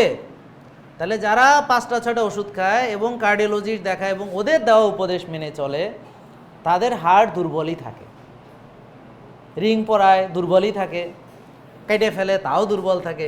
ওই হার্ট আর জীবনে কোনো দিন সবল হয় বলেন না, কারণ উপদেশটা ভুল, উল্টা উপদেশ, যা বলতেছে তার উল্টাটা। আমার কথাটা কি যৌক্তিক মনে হচ্ছে? এবং এটি কি সায়েন্টিফিক? এটার প্রমাণ আছে, বিজ্ঞানসম্মত। এখন গার্লিক ক্যাপসুল বা গার্লিক বা রসুন, এগুলো আমরা ব্যবহার করি রক্ত পাতলা করার জন্যে। তার মানে এই না যে আপনার যাদের নর্মাল রক্ত আছে এটা আরও পাতলা হয়ে যাবে, জীবনও হবে না। ফাংশনাল ফুডের একটা গুণ হলো যদি ঘন থাকে পাতলা হবে, কিন্তু পাতলা হলে আর পাতলা হবে না, বুঝেছেন? যেমন আমাদের একই নিয়মে একটা লোকের লো প্রেশার থেকে ভালো হয় প্রেশার, আবার আর একটা লোকের হাই প্রেশার থেকে নর্মালাইজড হয়, নিয়ম একই। ফাংশনাল ফুডগুলো হচ্ছে এই জন্যে এত, মনে করেন যে আল্লাহ তাআলা যেমন কি টারমারিক, যেমন এই যে এখানে কি আছে, এখানে কারকিউমিন আছে এবং পিপারিন আছে, এখানে টারমারিক, কারকিউমিন অ্যান্ড পিপারিন, এটার সঙ্গে যদি আমি ভিটামিন ডি এবং ওমেগা 3 এই সবগুলোকে একত্রিত করি, তাহলে এটা পুরোপুরি কাজ করে, নাহলে করে না। যদি আপনার ভিটামিন ডি লো থাকে, শুধু হলুদ আপনাকে বেনিফিট, এই জন্যে কেউ কেউ এটাতে অনেক বেনিফিট পায় আর কেউ কেউ এটাতে অত বেনিফিট পায় না। পার্থক্যটা কোথায়? আরও অনেক কথা আছে, যে আপনি যে এইগুলোর বেনিফিট নিতে চাবেন, যে আপনি শুধু নারকেলের তেল খেলেন তা তো হবে না, ব্যায়াম লাগবে, ঘুম লাগবে, রোজা লাগবে, শ্বাসের ব্যায়াম লাগবে, ঘাসে আটা লাগবে, রোদে যে আরও there lot of things to do. আমরা যতটুকু পারি আজকে কভার করব। তাহলে টারমারিক বুস্টার, এটা অ্যান্টি ইনফ্ল্যামেটরি। এই যে কাকাও, মাকা, স্পিরুলিনা, এগুলো সব অ্যান্টি ইনফ্ল্যামেটরি, এবং স্পিরুলিনাটা আপনার বডি থেকে হেভি মেটালকে দূর করে। Coffee enema, spirulina, heavy metal বের করতে হবে, কারণ you are taking heavy metals from everywhere. আপনি পেস্ট দিতেছেন, দাঁত মাজতেছেন, বুঝছেন, খাচ্ছেন, বাতাস নিচ্ছেন, মানে আপনি নষ্ট একটা পরিবেশের ভিতরে আছেন। ওইটা নিয়ে বেশি কথা বলে সময় নষ্ট হবে, কারণ গাছ নাই, কিচ্ছু নাই, বায়ু দূষণে ঢাকা শহর চ্যাম্পিয়ন, এগুলো নিয়ে আর বিস্তারিত বলতে চাই না, আপনারা জানেন। তাহলে এই যে বিষয়গুলো যা যা বলেছি সব দরকার, এবং আমাদের কাছে আলহামদুলিল্লাহ 100% অর্গ্যানিক কাকাও মাকা কম্বিনেশন আছে। আমাদের কাছে 100% অর্গ্যানিক আপনার স্পিরুলিনা আছে, এবং 100% অর্গ্যানিক আপনার এই যে টারমারিক আছে, এগুলো সব আমাদের কাছে আছে, এগুলো ছিল না, এগুলো আনতে হয়েছে। অনেক বছর ধরে গবেষণা করে আমরা সবচেয়ে বেস্ট কোয়ালিটিটা অ্যাভেলেবেল করেছি। কারণ এটা বেস্ট কেন? কারণ আমরা দেখেছি রিভিউ দেখে যে কোনটা সবচেয়ে ভালো। আর এখন কিভাবে জানি? কারণ যারা নিচ্ছে, খাচ্ছে, উপকার পাচ্ছে, তারা আবার নিচ্ছে, আবার নিচ্ছে, আবার নিচ্ছে, আবার নিচ্ছে, এবং আমার রোগীরা ওষুধ মুক্ত হচ্ছে এগুলো খেয়ে। তার মানে প্রমাণ কয় দিকে লাগবে? সব দিকে আছে। কারণ যদি তা না হতো এখনই কইতো রে আমি খাইছি আমার হয় না, ও কইতে আমি খাইছি হয় না, বলতো না অনেকে। এই যে এটা তো লাইভ হচ্ছে, সারা পৃথিবীতে যাচ্ছে। আমার প্রোডাক্ট আমি খাই, আমার বাবা খায়, আমার মা খায়, আমার সন্তানরা খায়, আমরা সবাই খাই, আমাদের ডাক্তাররা খায়, আমাদের এখানে যারা আছে সবাই আমাদের প্রোডাক্ট খায়। তো আমি নিজে যেটা খাই সেটাই আপনাদেরকে দিই। আমি যেটা করি না আপনাদের করতে বলি না, আমি যেটা খাই না আপনাদের খাইতে বলি না। আগে আমি করি, তারপর আপনাদেরকে বলি। আমি ব্যায়াম করি, আপনাদেরকে বলি পরে। আমি বরফে যাই, তারপর আপনাদের যেতে বলি। বুঝেছেন? তো আমি যা করছি তাই আপনাদের করতে বলি। তাহলে প্রদাহ কমাতে আরও অনেক কিছু আছে, কিছু জিনিস বললাম। তো শ্বাসের ব্যায়াম কি প্রদাহ কমাবে না? রোজা প্রদাহ কমাবে না? ভালো ঘুম প্রদাহ কমাবে না? এগুলো তো আছে। এখানে খুব গুরুত্বপূর্ণ, এটা হচ্ছে 5 কার্বনের চিনি, ডি-রাইবোজ। আমাদের কাছে হার্টের রোগীর জন্য কিছু কিছু আছে, জাস্ট আমরা আমার রুগীদের জন্য দেই। ওইভাবে সেল করার মতো শপে নেই, কারণ এটা ওইভাবে সেল করার মতো কিছু নেই আমাদের কাছে। তো জাস্ট হয়তো কিছু কিছু 2-1টা রুগীর জন্যে আমরা বিশেষভাবে ব্যবস্থা করি। আপনাদের যারা দেশের বাইরে আছেন, ডি-রাইবোজ 5 কার্বনের চিনি, এটা কিভাবে খায়? আমি যেমন বুলেট কফিতে 1 চামচ খাই, ব্যাট 1 চামচ। যারা রুগী তারা হয়তো 2 বেলা খেতে হতে পারে, 2 চামচ খেতে হতে পারে। এটা ডিরেক্টলি হার্টের এনার্জি দেয়, বুঝছেন? ডিরেক্টলি এটিপি প্রোডাকশন হয়ে যায়, ডিরেক্ট এটিপি প্রোডাকশন হয়ে যায়। ডি-রাইবোজ 5 কার্বন চিনি, 5 কার্বনের, এটা সুগার বাড়ায় না, এটা ডিরেক্টলি এটিপি প্রোডাকশন করে, ঢুকে এটিপি প্রোডাকশন করে। আমরা যদি এমসিডি খাই, সেটা লিভারে যাইতে হবে, লিভার থেকে বিটা হাইড্রক্সি বিউটারেট, তারপর যায় ব্রেনে যাবে বা হার্টে যাবে, আর এটা সরাসরি এটিপি হবে। ডি-রাইবোজ হার্টের রোগীর জন্য এটা আমি যে কয়জনকে দিয়েছি, ওরা জাদুর মতো, মানে ওরা বলে যে মানে আমরা এখন মানে অনেক বেটার ফিল করি। অনেকে দেখবেন কমেন্ট করবে যারা এই ভিডিওটা হয়তো দেখছে। এরপরে হচ্ছে যে আপনার ম্যাগনেসিয়াম অরোটেট, এটা হলো এটিপিটাকে ড্রাইভ দেয় আর কি, মানে ড্রাইভ এটিপি এন্টার। এইখানে সোজা কথা হলো ম্যাগনেসিয়াম গ্লুর মতো, হ্যাঁ, এটা পুরোটাকে হোল্ড করে, বুঝেছেন? ম্যাগনেসিয়ামটা এটাকে হোল্ড করে রাখে, গ্লুর মতো কাজ করে। আর ডি-রাইবোজ তো বললাম ডিরেক্ট এটিপি প্রোডাকশন করে, বুঝতে পারছেন? আর একটা হচ্ছে লিভোকার্নিটিন, এটা হচ্ছে শাটল, মানে ফ্যাটি অ্যাসিডকে মাইটোকন্ড্রিয়ার ভিতরে ঢুকায়। হ্যাঁ, এই যে এল-কার্নিটিন, লিভোকার্নিটিন, এটা আর শাটল হিসেবে কাজ করে। আর কোএনজাইম কিউ10 হচ্ছে এই যে বিটা অক্সিডেশন, যেটার কথা বললাম, বিটা অক্সিডেশন, ফ্যাট বার্নিং থেকে এনার্জি উৎপাদন। হ্যাঁ, এইটা হচ্ছে যে এই মানে respiratory chain beta oxidation, potent electron donor, মানে কোএনজাইম কিউ10, মানে এটা হচ্ছে মূল মাইটোকন্ড্রিয়ার ভিতরে এনার্জিটা প্রোডাকশন করে, বুঝতে পারছেন? এবং মজার ব্যাপার হচ্ছে যে এই যে আমাদের যে অ্যান্টি এজিং, হ্যাঁ, এটার অ্যান্টি এজিং প্রপার্টি আছে, রেসপিরেটরি চেইন, বিটা অক্সিডেশন, এবং এখানে যদি আরেকটার সঙ্গে আর্থিংকে কম্বিনেশন করি, তাহলে আমার বিটা এই মানে অ্যান্টি এজিং, অর্থাৎ কিনা বয়স কমানো, বা বয়স কমানো বলা কি ঠিক হবে নাকি তারুণ্য বাড়ানো বা তরুণ থাকা, মানে যেটা বোঝেন আর কি। আসলে বয়স তো বাড়তেছে, এই কথা কইলে আবার ভুল ধরবো, কেউ যে বয়স আবার কমে কেমনে, বয়স তো আপনার বাড়ে। আসলে আমি বায়োলজিক্যাল বয়সের কথা বল, যে একটা লোক দেখতে 60 বছরের মতো হয়ে গেছে, আসলে বয়স 35। আর একটা লোক দেখতে 35 বছরের মতো, কিন্তু আসলে ওর বয়স 65। তার মানে এই যে ব্যাপারটা বুঝতে পারছেন? তো আমি ওই বয়সের কথা বলতেছি, মানে অ্যান্টি এজিং বলতে তাই বোঝাচ্ছে যে ও অকালে বৃদ্ধ হয়েছে, এবার আবার তাই সে তরুণী হবে বা তরুণ হবে। তো এগুলোর অ্যান্টি এজিং প্রপার্টিজ আছে, এবং এগুলো ইলেকট্রন ডোনার, বুঝছেন? হ্যাঁ, এই যে কোএনজাইম কিউ10 পোটেন্ট ইলেকট্রন ডোনার। হ্যাঁ, তো এগুলো আমরা আমাদের সকল রুগীদেরকে, বিশেষ করে যাদের এনার্জি ডেফিসিয়েন্সি আছে, হার্টের প্রবলেম আছে, হ্যাঁ, আমরা এই তার হার্টের এনার্জির জন্য আমরা এগুলো সাপ্লিমেন্টেশন করে থাকি এবং এটা খুবই গুরুত্বপূর্ণ। এবং যারা আপনারা দেখছেন এটা একটু শেয়ার করবেন সবার সঙ্গে। তো আমরা এটা কম্বিনেশনে দিই, যেমন আমার কাছে একটা আছে কোয়েনজাইম কিউটেন লিভোকার্ডিয়াম ম্যাগনেসিয়াম, একটা কম্বিনেশন, ওটা দেশের বাইরে, ওটা জাস্ট হচ্ছে আমার রুগীদেরকে আমরা ব্যবহার করি, ওভাবে আমরা ওপেনলি কোনো করি না এটা। কারণ এগুলো সবসময় মনে রাখবেন, সাপ্লিমেন্টেশন একজন ভালো এক্সপার্টের আন্ডারে না থেকে করা উচিত না, আন্দাজে সবাই করা উচিত না, বুঝলেন?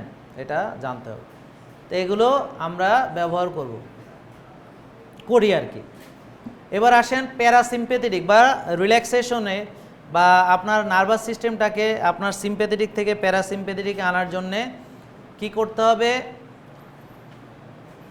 নামাজ, নফল রোজা, ফরজ রোজা, নামাজ, এগুলো সব রিল্যাক্সিং, আল্লাহর উপর তাওয়াক্কুল করা, হ্যাভ এ রিল্যাক্স, মানে কি আল্লাহ দেখবে সব কিছু, উনি আমার গার্জিয়ান, উনি আমার রিজিক দাতা, উনি আমার অন্ন দিবেন, উনি আমায় আশ্রয় দিবেন, উনি আমায় রক্ষা দিবেন, রক্ষা করবেন, মানে রক্ষাকর্তা আমার, উনি পালনকর্তা, উনি রিজিক দাতা উনি। তো তাহলে আমি এত টেনশন কেন করবো? উনি তো সব আমার ব্যবস্থা। আমার বিপদ আপনারা অনেক চিন্তিত, স্যারের রে তো এইভাবে এইসব বলে টলে মারে টেরে ফেলাইব। আমি কথা হলো, মরে তো আপনিও যাবেন আমিও যাব, এই পৃথিবীতে কেউ বাইসে থাকবে না। আর আল্লাহ যখন ফায়সালা করবেন মৃত্যুটা হবে, তখন আপনার আমার চিন্তায় হবে না, আর কেউ চাইলে পারবে তাও না। তাহলে আমার মৃত্যু কখন হবে? যখন আল্লাহ বলবেন তখন। এটা হলো তাওয়াক্কুল। তাহলে এখন আমার কি ভয় পেয়ে, মানে আমার কি দূরের গর্তে চলে যেতে হবে যে আমি এই সত্য কথাগুলো আপনাদের থেকে গোপন রাখবো, প্রকৃত সুস্থতার কথা বলবো না, প্রকৃত মেডিসিন মুক্ত সুস্থ জীবনযাপন কিভাবে করবেন আমি এটা বলবো না, জানার পরেও বলবো না? আপনারা কি তাই চান? তাহলে বলতে গিয়ে যদি বিপদ হয় সেটা আল্লাহর তরফ থেকে হবে, আর আল্লাহ চাইলে কিছুই হবে না। তো অনেকে তো অনেক বিপদে ফেলার জন্য অনেক ফাঁদ টাত পাততেছে, অনেকভাবে চেষ্টা করতেছে, এখন পর্যন্ত তো ওইভাবে সফল হয়নি। হয়তো কিছু অসুবিধা তৈরি করছে, বক্তা পাঠাইছে, জরিমানা করছে, বিভিন্ন আমাদের অন্যান্য বড় বড় মিডিয়াগুলোতে এইসব প্রচার করে বেড়াচ্ছে, আগের পুরান ঘটনাকে আবার নতুন করে বুস্ট করতেছে তারা। হ্যাঁ, ডাক্তাররা বিভিন্নভাবে বলতে, আরে বাবা ওর কাছে গেলে মরে যাবেন, কেমনে মরে যাবেন সেটা কয় না। তাই আমি যে মরা আসিলাম, বিছানায় পড়ে গেছিলাম, এখন যে ভালো হয়ে গেছি, ওষুধ 12টা ছেড়ে দিছি, সে কথা কয় না, মরে যাবেন কয়। তো মরাই আসিলাম, তো 12টা ওষুধ খাইছি, বিছানায় চিৎপটাং হয়ে গেছি, তো আমি আর মরার থেকে বাকি ছিল কি? তো ওনারে ফলো করলে আবার মরুম কি? তো মরা আসিলাম, মরার তো না, এখন কিছুটা আলহামদুলিল্লাহ আগের চেয়ে ভালো আছি, তাই না? বুঝেন নি কথা? তো 12-14টা ওষুধ খাইলে আপনি ভালো থাকবেন, বুঝেননি? আর ডায়াবেটিস রোগী চিনি খাবেন 6 বেলা, বুঝছেন? এটা কোনো কথা? তাহলে মেডিটেশন, শোনেন, ধর্মীয় বিষয়গুলোকে বোঝার চেষ্টা করেন। এই যে ক্যামেরাগুলো দেখতেছেন, এই যে আপনি যে মোবাইল ব্যবহার করতেছেন, এটা কোন মুসলমান বিজ্ঞানী বানাইছে? মেডিটেশনের কথা কইলে আপনারা বোঝেন আর একটা, আরে বাবা আল্লাহকে স্মরণ করবেন মনে মনে, আপনি মনোসংযোগ করবেন, শ্বাসের ব্যায়াম করবেন। ইয়োগা মানে হিন্দু হয়ে যাইতে হবে না আপনাকে, আপনি আল্লাহকে স্মরণ, আপনি ব্যায়াম করছেন, আপনি এটা একটা ইনস্ট্রুমেন্ট, ভালো হওয়ার জন্য একটা ইনস্ট্রুমেন্ট। যেমন আমরা অপারেশন করি যে ছুরি দিয়ে, সেই ছুরিটা কি কোনো মুসলমান বিজ্ঞানী বানাইছে? হয়তো কোনো ইহুদি খ্রিস্টান নাসারা কেউ না কেউ বানাইছে, আপনি তো সেটাকে ব্যবহার করতেছেন, দিয়ে আপনি জীবন বাঁচাচ্ছেন, মানুষের অপারেশন করে বাঁচাচ্ছেন। আমরা আমাদের এই যে ইনস্ট্রুমেন্টগুলো, এটার মাধ্যমে আমাদের ভালো কথা সারা পৃথিবীতে ছড়িয়ে দিচ্ছি। এই ক্যামেরার ভিডিও দেখা, এই মোবাইল দেখা একটা লোক সে সুস্থ হয়ে গেছে, মাইনা, সে আমার সঙ্গে দেখা হয় নাই, সে অস্ট্রেলিয়াতে আছে বা আমেরিকাতে আছে বা কানাডাতে আছে বা আছে কোনো মিডল ইস্টে বা আফ্রিকার কোনো কান্ট্রিতে, আমাকে মেনে ভালো হয়েছে। তাহলে আপনার ইনস্ট্রুমেন্টগুলোকে আপনারা ধর্মীয়ভাবে দেখবেন না। শ্বাসের ব্যায়াম একটা ইনস্ট্রুমেন্ট, আপনি এটা ব্যবহার করে ভালো হবেন, আপনি নামাজে মনোযোগ ধরে রাখবেন, আল্লাহকে আপনি স্মরণ করবেন, আপনি কোনো অন্য কিছু না করলে হইল। যেমন ইয়োগাতে এইভাবে না করে আপনি মোনাজাত ধরেন, এটাই তো হয়ে গেল। আপনি আপনার ওয়েতে এটাকে ব্যবহার করুন। ইমানটা তো ভাই ভিতরে, আল্লাহর দৃষ্টি আপনার অন্তরে, বুঝেননি কথা? আল্লাহর দৃষ্টি আপনার অন্তরে। তো এই জন্য এইগুলো প্লিজ করবেন না, কারণ আপনি করবেন সুস্থতার জন্য, আর সুস্থ হবেন আপনি আল্লাহর ইবাদতের জন্য। এখানে আপনার উদ্দেশ্যটা কি? সুস্থ হওয়া। সুস্থ হয়ে আপনি কি করবেন? আল্লাহর ইবাদত করবেন, নামাজ পড়বেন, রোজা রাখবেন। হ্যাঁ, আগে নামাজ পড়তে পারতো না, এখন পারে। ওই যে ব্যায়ামগুলো করে আস্তে আস্তে সে এখন নামাজ পড়ার যোগ্য হয়েছে। ঠিক একইভাবে আপনারা প্রাকৃতিক সৌন্দর্য উপভোগ করবেন। সকাল সুন্দর, আজকে সকালে গিয়ে সবার আগে চলে গেছে, ফজর পড়া সবার আগে আমি চলে গেছি, অন্যরা যাওয়ার 10-15 মিনিট আগে যাইয়া এবার পুরো কুয়াশা সব আমার, কাশবন আমার, গাছতলা আমার। এখন আরও 15-20 মিনিট পরে অন্যরা যাওয়ার আগেই আমি চলে গেছি, ফজর পড়েই চলে গেছি। তো ওই প্রকৃতিটা আমি পাইছি, ওরা ওটা দেরিতে পাইছে। তো পরে যারা আসছে বলতেছে যে ভাই আমি তো অলরেডি কার্বন ডাইঅক্সাইড ছাড়ছি এখানে, আর আমি যখন আসছি তখন কোনো কার্বন ডাইঅক্সাইড কেউ ছাড়ে নাই, সব গাছের অক্সিজেনই ছিল। দুষ্টামি করতেছি আর কি, বোঝেন নাই কথা? তো এত বড় একটা সূর্য কত সুন্দর উঠলো কুয়াশার ভিতর দিয়ে, তো এগুলো দেখতে হয়। আপনারা তো যান ব্যায়াম করতে, আল্লাহ বলছেন তোমরা আমার সৃষ্টি দেখো, আল্লাহ কত সুন্দর, আল্লাহ প্রকৃতি কত সুন্দর দেখো তুমি, তাহলে আমি কত সুন্দর বোঝার চেষ্টা করো। তো এই যে প্রাকৃতিক সৌন্দর্য উপভোগ করতে হবে, ন্যাচারের মাঝে থাকতে হবে, বৃক্ষ মেডিটেশন, এই যে গাছ ধরে গাছতলা থেকে আপনি পুরো অক্সিজেনটা নিচ্ছেন, আল্লাহর প্রতি কৃতজ্ঞতা জানালেন, গাছ তৈরি করেছেন আল্লাহ। আল্লাহ আমাদেরকে বলেছেন, কি বলেছেন? যে পৃথিবীকে তোমার বসবাসের উপযোগী তৈরি করেই তোমাদেরকে পাঠিয়েছি। তারা বুঝতে হবে আল্লাহ তাআলা গাছকে দিয়েছেন অক্সিজেন বানায়, আর আমরা কার্বন ডাইঅক্সাইড ছাড়ি, গাছ কার্বন ডাইঅক্সাইড খায়, অক্সিজেন দেয়, আর আমরা অক্সিজেন খাইয়া কার্বন ডাইঅক্সাইড দিই। আমাদের কত বন্ধুত্ব, এই জন্য আমরা গোড়া মেরে কেটে ফেলি, তাই না? ঢাকা শহর সব গাছ গোড়া মেরে কেটে দিছে, কেটে এখন অ্যাপার্টমেন্ট বিল্ডিং, এর বাসা থেকে ওর পাকঘর, ওর পাকঘর থেকে ওর ডাইনিং রুম, ওর ডাইনিং থেকে ওর বিছানা সব দেখা যায়। এই হলো ঢাকা শহরের অবস্থা। গাছপালা তো কোনো নামগন্ধও নাই। তো এখন এইখানে গাছ কেটে আপনি ভালো থাকবেন, প্রাকৃতিক ফুসফুস নষ্ট করে আপনার ফুসফুস ভালো থাকবে? এগুলো বোঝানো সম্ভব না। আরও গাড়ির কালো ধোয়া, আরও এই সেই, আরও বিড়ি সিগারেট, মানে আর এইসব না বলি, ওগুলো বললে অনেক কথা হয়ে যায়। তাইলে সানরাইজ সানসেট এনজয় করতে হবে। ভাইটামিন ডি মানে শুধু ভাইটামিন ডি না, এটা একটা হরমোন, বুঝলেন? এটা দিনের হরমোন, রাতের হরমোন মেলাটোনিন, দিনের হরমোন ভিটামিন ডি। এটা একটা হরমোন। মেলাটোনিন এবং ভিটামিন ডির একই ধরনের উপকারিতা, সেম। ভিটামিন ডি সকাল আপনার 10টা থেকে দুপুর 2টায় সবচেয়ে বেশি পাওয়া যায় রোদে গেলে, আর মেলাটোনিন রাতের 10টা থেকে 2টোর ভিতরে সবচেয়ে বেশি কনসেন্ট্রেশন থাকে। এই জন্যে সকাল 10টা থেকে দুপুর 2টায় আমরা সবচেয়ে অ্যাক্টিভ থাকবো, আর রাত 10টা থেকে 2টো মরা থাকবো, ঘুম, বুঝলেন? তো মেলাটোনিন মানে মরে যাও, আর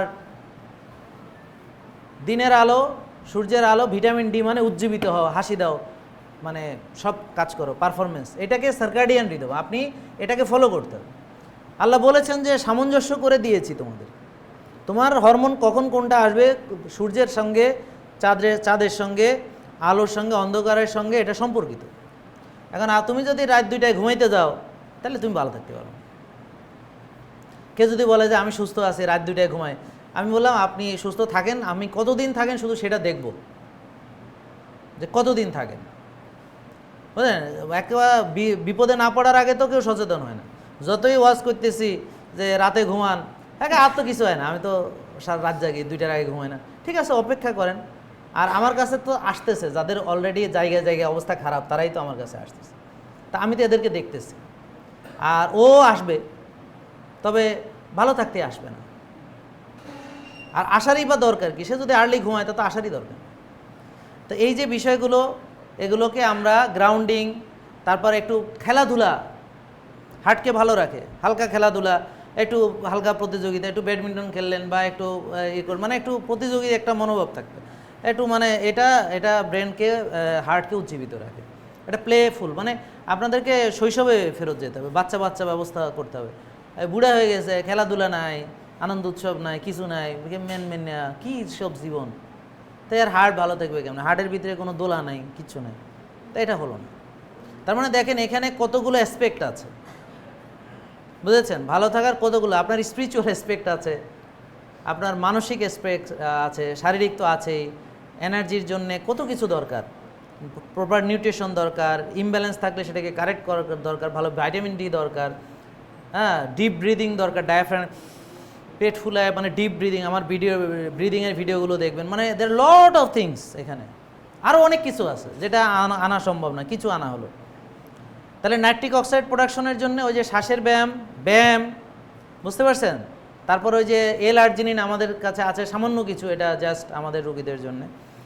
আর ব্রিদিং এক্সারসাইজ আপনাকে রক্তের যে হিমোগ্লোবিন পার্সেন্টেজ সেটাও বাড়ায়, ওটা আমার ওই পুরো বর্ণনা দেওয়া আছে কিভাবে বাড়ায়, আজকে ডিটেলসে যাইতে পারবো না।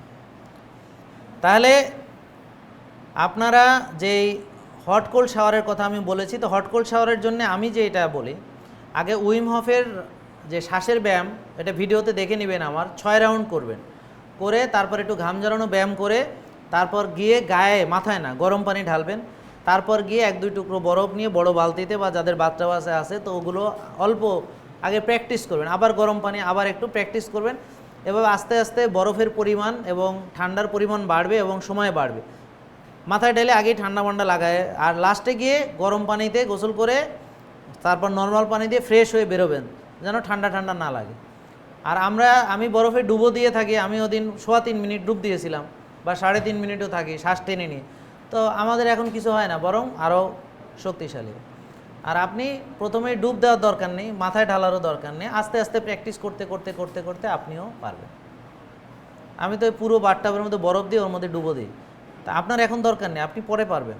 বাথটাব নেই, বড় বালতি নেন, এই বালতিতে একটু বরফ নেন, আর গিজারে ভালো গরম পানি আছে, এগুলো একটু দেখে নিন আমাদের ভিডিওগুলো, তো এগুলো দরকার। তো কোল্ড থেরাপিতে কি হয়, হার্ট রেট কমে যায়, বুঝতে পারছেন? এখন TG/HDL রেশিও কমাতে হলে যে আমাদের টিজিটা যেন 100-র নিচে থাকে, HDL-টা যেন 50-এর বেশি থাকে, তাইলে রেশিও 2-এর নিচে চলে যায়। বুঝেননি কথা? যে এটা ভাগ করলেই হয়, যে 100/50 মানে 2, তা 100 থেকে একটু কম হইলে আর 50-এর থেকে একটু বেশি হলে 2-এর নিচে চলে যায়। ক্লিয়ার? বুঝতে পারছেন? তার মানে টিজিটা আমার কমাতে হবে। তাহলে টিজিটা যদি মানে আপনার কমাতে হয়, তাহলে ভাত, রুটি, ফল, দুধ, মিষ্টি বেশি করে খাইতে হবে, তাই না? ও আচ্ছা, তাহলে এটাতে টিজি বাড়ে, এটা বুঝছেন তো? তাহলে এগুলো বাদ দিয়ে ফাইবার খেতে হবে, চিয়া সিড খাবো, ফ্ল্যাক্স সিড খাবো, বুঝতে পারছেন? HDL বাড়াতে হলো যে ঘি, ডিমের কুসুম, তারপর বুস্টার, যে 4টা ডিমের কুসুম, 1 চামচ ঘি, 1 চামচ নারকেলের তেল, একটু মধু দিয়ে, আমরা একটু পিঙ্ক সল্ট দিয়ে, দেখবেন হেভি জিনিস। হার্টের জন্য এটা অত্যন্ত দরকার, কারণ এখানে ভালো কোলেস্ট্রলে ভিটামিন ডি তৈরি হয়, ভালো কোলেস্ট্রল থেকে টেস্টোস্টেরন তৈরি হয়, ভালো কোলেস্ট্রল থেকে ইস্ট্রোজেন তৈরি হয়, প্রজেস্টেরন তৈরি হয়, ভালো কোলেস্ট্রল থেকে এগুলো তৈরি হয়। এই জন্যে হার্টের রোগীদেরকে এমনভাবে এইসব কোলেস্ট্রল নিষেধ করে যে ওরা নপুংসক হইয়া যায়, ওদের আর পুরুষত্বই থাকে না। তাইলে HDL আমাকে বাড়াইতে হবে, ঠিক আছে? HDL আবার রক্ত পাতলা করতে সহযোগিতা করে, তাহলে HDL বাড়ালে রক্ত ভালো থাকবে। টারমারিক রক্ত পাতলা করে, আর হচ্ছে গার্লিক রক্ত পাতলা করে, তাই না? তা আমাদের ন্যাচারাল সলিউশনই তো আছে। আপনার অ্যাসপিরিন, ক্লোপিডাগ্রল না খেয়েও আপনি রক্ত পাতলা রাখতে পারেন। তাহলে যাদের TG/HDL রেশিও নর্মাল থাকবে, HDL ভালো থাকবে, তারপর এই যে প্র্যাকটিসগুলো সে করবে, আমরা যেভাবে খেতে বলেছি খাবে, এই যে কোএনজাইম Q10, হ্যাঁ, এই যে Q10 এনার্জি প্রোডাকশন করে। আর আপনারা যে স্ট্যাটিন খাচ্ছেন, অ্যাটোরোভাস্টেটিন, রোসুভাস্টেটিন, যত ভাস্টেটিন, স্ট্যাটিন খাচ্ছেন, এগুলো কোএনজাইম Q10-এর প্রোডাকশনকে ইম্প্যাক্ট করে এবং এনার্জি কমে যায়, এই জন্য পুরুষত্ব চলে যায়, মাসেলের এনার্জি কমে যায়, পুরুষত্ব, পেশি শক্তি নাই, পুরুষত্ব নাই, এনার্জি নাই হার্টে, তার মানে এটা হার্টকে দুর্বল করছে। ঠিক যা করলে হার্ট বেশি দুর্বল হবে আপনারা সেটাই মানছেন, মেনে আর জীবনে ভালো হতে পারছেন না, রুগীই থাকছেন। এখন দেখতেছি যা করে, যা বলে সব উল্টা। এখানে স্ট্যাটিন কেন খাবে না, বরং কোএনজাইম Q10 বাড়াতে হবে এবং লিভোকার্নিটিন বাড়াতে হবে। এখন লিভোকার্নিটিন সবচেয়ে বেশি থাকে গরু খাসিতে, বিশেষ করে খাসিতে সবচেয়ে বেশি থাকে লিভোকার্নিটিন, আর সে খাসি খাইতে নিষেধ করে, রেড মিট খাইতে নিষেধ করে, মানে দুর্বলরা আরও দুর্বল বানানোর ফন্দি ফিকির। তাহলে দেখা যাচ্ছে হার্ট শক্তিশালী করতে হলে রেড মিট খেতে হবে, তবে কোনটা, ওই যে গ্রাস ফিড, ওটা নিয়ে বিস্তারিত আলোচনা আছে, দয়া করে ক্রাইটেরিয়াগুলো বুঝবেন। তাহলে স্মোকিং করলে কি হয়, LDL বাড়ে, স্মোকিংয়ে নাইট্রিক অক্সাইড প্রোডাকশন হয় কি হয় নাকি হতে পারে না। স্মোকিং রক্তনালীর যে এন্ডোথেলিয়াম আছে এন্ডোথেলিয়ামের ক্ষয়ক্ষতি করে, অক্সিজেনের সাথে কম্পিট করে অক্সিজেন ব্রেনে কম যায়। স্মোকিং যারা করে ওদের 20% মতো অক্সিজেন সে কম পায়, অক্সিজেন ইউটিলাইজেশন হতে সে অক্সিজেনের সাথে কম্পিট করে। নিকোটিন দেখেন, আমার কথাগুলো অ্যানালাইসিস করেন, মিথ্যা যা বলছি বের করেন। আর আমরা যে ইলেকট্রোম্যাগনেটিক হয়ে যায় না, মোবাইল একটা নিয়ে টিপতে টিপতে ঘুমাইতে আসে, মানে মোবাইল একটা ফাইলে মাথার মধ্যে ঢুকাই দিচ্ছে, তো এগুলো তো হার্টের মধ্যে মোবাইল ঢুকাই দিচ্ছে, পকেটে মোবাইল রাখছে, এগুলো কোনোটাই উচিত না। বেটার মোবাইল যত দূরে থাকে, যত কম ব্যবহার করা যায় ততই ভালো। আর ব্যবহার করলে ওই যে কানে একটা তার লাগাইয়া শুনবেন, মোবাইলটা একটু দূরে রাখেন, হেডফোন যেটা ওই যে তার লাগানো ওটা বেটার। তো তারপর অ্যালুমিনিয়াম ব্যবহার করতেছি পাত্র, এই পারলে মাটির পাতিল ব্যবহার করেন। কবেন যে এখন যদি কই অন্য কিছু যে স্টেনলেস স্টিল, ওরে বাবা এসএসের পাত্র অনেক দাম, ওকে ফাইন, মাটির পাতিতে যান, যেন এটা এত দাম তাহলে মাটির পাতিলে রান্না, কম দামিটা কইলাম ভালো না তো। আর স্ট্রেস তো মানে এগুলো সব এলডিএল বাড়ায়, stress, mercury, heavy metal, aluminium, এই যে ইলেকট্রোম্যাগনেটিক ওয়েভের মধ্যে সারাক্ষণ ঢুকিয়ে রয়েছি, হ্যাঁ, তো এগুলো আমাদের আস্তে আস্তে আমাদের সব। আর ট্রান্সফ্যাট মানে ওই যত প্রসেসড ফুড যা আছে ট্রান্সফ্যাট, বুঝেছেন। আর বিস্তারিত তো বলতে পারতেছি না। তাহলে এক্সারসাইজ হার্টের রুগীরা বিশেষ করে ইয়োগা করবে, হার্টের রুগীরা বিশেষ করে নর্মাল হাঁটাহাঁটির সঙ্গে একটু হালকা হাঁটা চলা বাড়াবে। হার্টের রুগীদের জন্যে হার্ট রেটটা অ্যারোবিক জোনে রাখতে হবে। যেমন ধরেন আপনার বয়স আছে 100, আপনার বয়স কত? 63। তাহলে 63, তাহলে 180 থেকে 63 বিয়োগ দিলে কত হয় বলেন তো? হ্যাঁ কত হয়? আচ্ছা ধরে নিই যে 117 নাকি, দেখেন তো। আচ্ছা 117, তাহলে আপনি এই যে 117-র উপরে যেন হার্ট রেট না ওঠে আপনার জন্য, বুঝেছেন। আপনি যেহেতু, তো আপনি এইভাবে হাঁটবেন যে হার্ট রেট যেন 100 অ্যারাউন্ড থাকে। কারণ আবার যদি আপনি বেশি অসুস্থ হন তাহলে এখান থেকে আরও 10 মাইনাস করতে হবে, মানে 100। তো এখন যদি কোন যে আমার তো একটু হাঁটলেই 100 উঠে যায়, তাহলে একটু হাইটে আবার দাঁড়াবেন, আবার একটু নামাবেন, আবার হাঁটবেন, দাঁড়াবেন। আর ওই যে বরফ থেরাপিতে হার্ট রেট কমে, শ্বাসের ব্যায়ামে হার্ট রেট কমে, ঘাসে আস্তে আস্তে ঠিক হবে, বুঝতে পারছেন। তাহলে অ্যারোবিক জোনে যে কোনো ব্যায়াম আপনি করতে পারবেন। তবে হার্টের রোগীদের জন্য ইনিশিয়ালি উচিত হচ্ছে নর্মাল হাঁটাহাঁটি করা, একটু হালকা ওজন নিয়ে, একটু এই যে এইভাবে 10টা দিল, আবার একটু রেস্ট নিল, আবার একটু দিল, মানে খুব সামান্যভাবে শুরু করা, এবং পরে শরীরের অবস্থা বুঝে ধীরে ধীরে বাড়ান। স্ট্রেংথ ট্রেনিং অবশ্যই লাগবে, তবে আস্তে আস্তে, সে যায় আর ডেড লিফট দেবে না। গতকালকে আমার কাছে, গতকাল না পরশু দিন, হ্যাঁ গতকালকেই বোধ হয়, একজন ডেন্টাল সার্জন ওনার বুক ফাড়িয়ে ফেলাইছে। গতকালকের ভিডিও দেখেছেন আপনারা কেউ? দেখেননি? একজনও দেখেননি? আমি হলে গতকালকে লাইভ দেখতাম আজকে এখানে আসার আগে, যে বেটা কয় কি একটু শুনি তারপরে যাই, আন্দাজে যাবো কেন, বুঝে শুনে যাই। আগে অন্তত 20-25টা লাইভ দেখে হেবেটার কথা কি, এনে যাবো কি না, কোন ধরনের মানুষ, এগুলো আগে খোঁজখবর না নিয়ে আন্দাজে চলে আসেন কেন? আজকে যাবেন যে কালকে লাইভ দেখবেন না? মানে জানার ইচ্ছা না থাকলে হবে না, জানার কোনো শেষ নেই।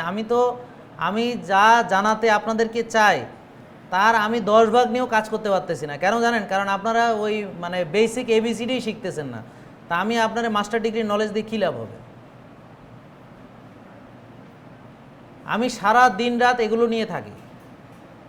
আমি রুগী দেখি মাত্র এই যে 7-8টা, দেখছেন না কয়টা রুগী দেখছি, এই শেষ, আর দেখবো না। তো সারাদিন করি কি? তা আমি যেগুলো নিয়ে পড়াশোনা করে স্টাডি করে ওগুলো আপনাদের সাথে যে শেয়ার করব সেই পাত্রই তো নাই, আমি কোথায় ঢালবো এটা? আমি তো এখনও বেসিকই শেখাতে পারলাম। তো যাই হোক, এক্সারসাইজ নিয়ে আমি এই অনেক আছে, তো মাসেল স্ট্রেন্থেনিং গ্র্যাজুয়ালি করতে হবে, আর অবশ্যই অ্যারোবিক জোন দিয়ে শুরু করতে হবে, আস্তে আস্তে আস্তে আস্তে ডেভেলপমেন্ট হবে। হার্ট রেট কমানোর জন্যে অবশ্যই ফ্যাট মেটাবলিজমে কম হার্ট রেট হয়, আর গ্লুকোজ মেটাবলিজমে দেখবেন যে আপনি চিনি খেলে বুক ধরফর বেড়ে যায়। বিশ্বাস না হলে এখন 3টা রসগোল্লা খাওয়ামো, একটু বড় বুক ধরফর করতেছে, ঠিক কি না? কিন্তু আপনি আমার যে ফ্যাটি খাবারগুলো, সবজি খান, সঙ্গে প্রোটিন খান, সঙ্গে কিছু ভালো কোয়ালিটি ফ্যাট খান, আল্লাহ তাআলা নেচারে প্রোটিনের সঙ্গে ফ্যাট দিয়েই পাঠাইছে। ডিমের সঙ্গে ডিমের কুসুম আছে, গরুর সঙ্গে গরুর চর্বি আছে, মুরগির সঙ্গে মুরগির চর্বি আছে, মাছের সঙ্গে মাছের তেল আছে। মানে আল্লাহ তাআলা কখনোই শুধু প্রোটিন দিয়ে পৃথিবীতে কাউরে পাঠান নাই, প্রোটিনের সঙ্গে ফ্যাট দিয়েই পাঠাইছে। আর আপনি ফ্যাট থেকে আলাদা করে লিন মিট খাবেন, এটা ঠিক না,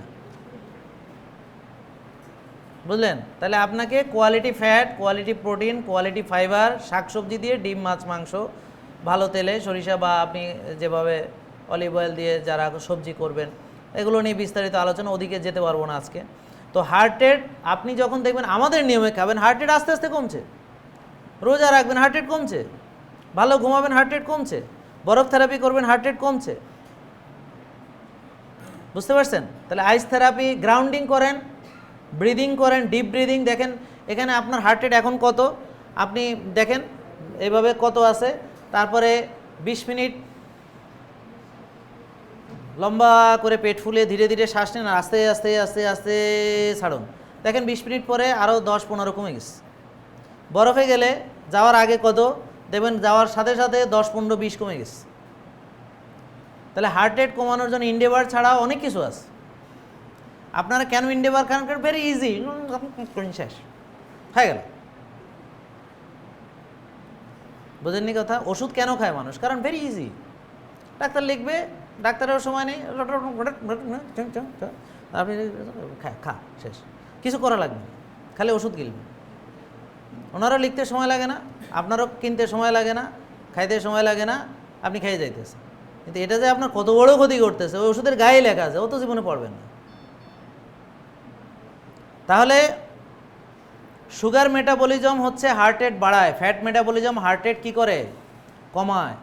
সুগার মেটাবলিজমে কী হয়? ল্যাকটিক অ্যাসিড তৈরি হয়, ফ্যাট মেটাবলিজমও হয় না, বুঝছেন? আর আইস থেরাপি, আর হচ্ছে আর্থিং, গ্রাউন্ডিং, আর হচ্ছে কি শ্বাসের গভীর শ্বাস নেওয়া ব্যায়াম। তাহলে আর্থিংয়ের কথা তো বললাম, গ্রাউন্ডিং, আর্থিং, হ্যাঁ। তো ওই যে খালি পায়ে ঘাসে হাঁটা দেখতেই পাচ্ছেন। আর ওই যে বললাম কোএনজাইম কিউটিন এবং আর্থিং, এই দুটোই হচ্ছে পোটেন্ট ইলেকট্রন ডোনার। মানে এগুলো কি করে? এগুলো আপনার anti aging property, antioxidant হিসেবে কাজ করে, অ্যান্টি এজিং হিসেবে কাজ করে। তাহলে ঘাসে হেঁটে হেঁটে আপনি সুন্দর হবেন। কোএনজাইম কিউটিন আপনার হার্টে এনার্জি দিবে, তাই না, চেহারা সুন্দর করবে। এই যে হলুদ আগে মাখতো, এখন খায়, হলুদ খেলে আস্তে আস্তে সুন্দর হয়, ব্রাইট হয়, চেহারা উজ্জ্বলতা বাড়ে। আমাদের যারা ফলো সত্যিকারে করবে, এই যে বরফে নায়ক নায়িকারা বরফ থেরাপি করে, মুখের মধ্যে বরফ দেয়, এগুলো তো দেখেন। আমি তো বরফে ডুব দিয়ে থাকি, তাহলে আমার চেহারা তো যা আছে আমি মনে করি আলহামদুলিল্লাহ আমি সুন্দর, অনেক সুন্দর, আলহামদুলিল্লাহ। কারণ আল্লাহ আমাকে সর্বোত্তম আকৃতি দিয়ে তৈরি করেছেন।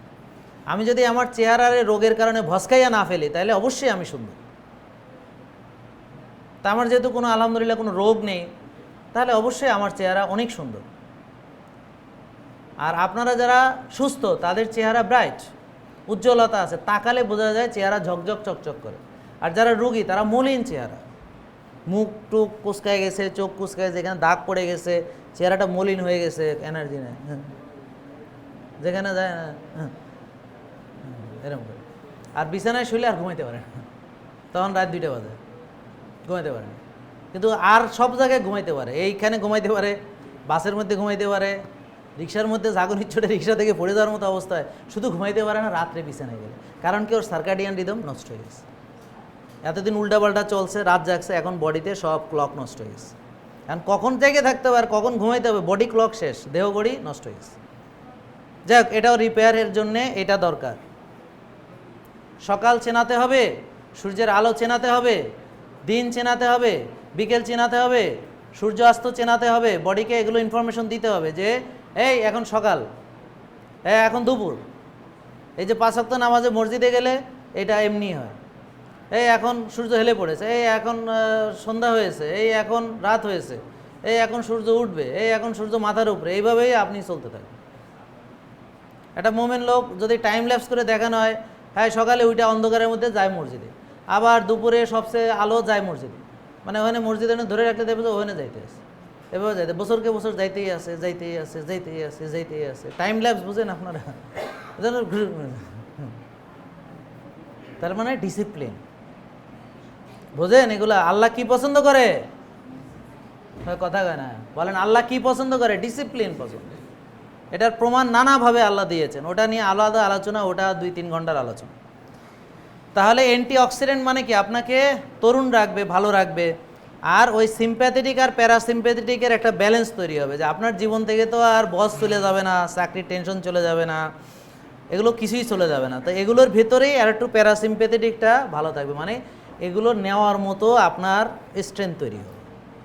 বুঝেন নাই কথা? যেন স্ট্রেস নিতে পারে। এছাড়া এটা কি করে? ব্লাড থিনার হিসেবেও কাজ করে, বুঝতে পারছেন?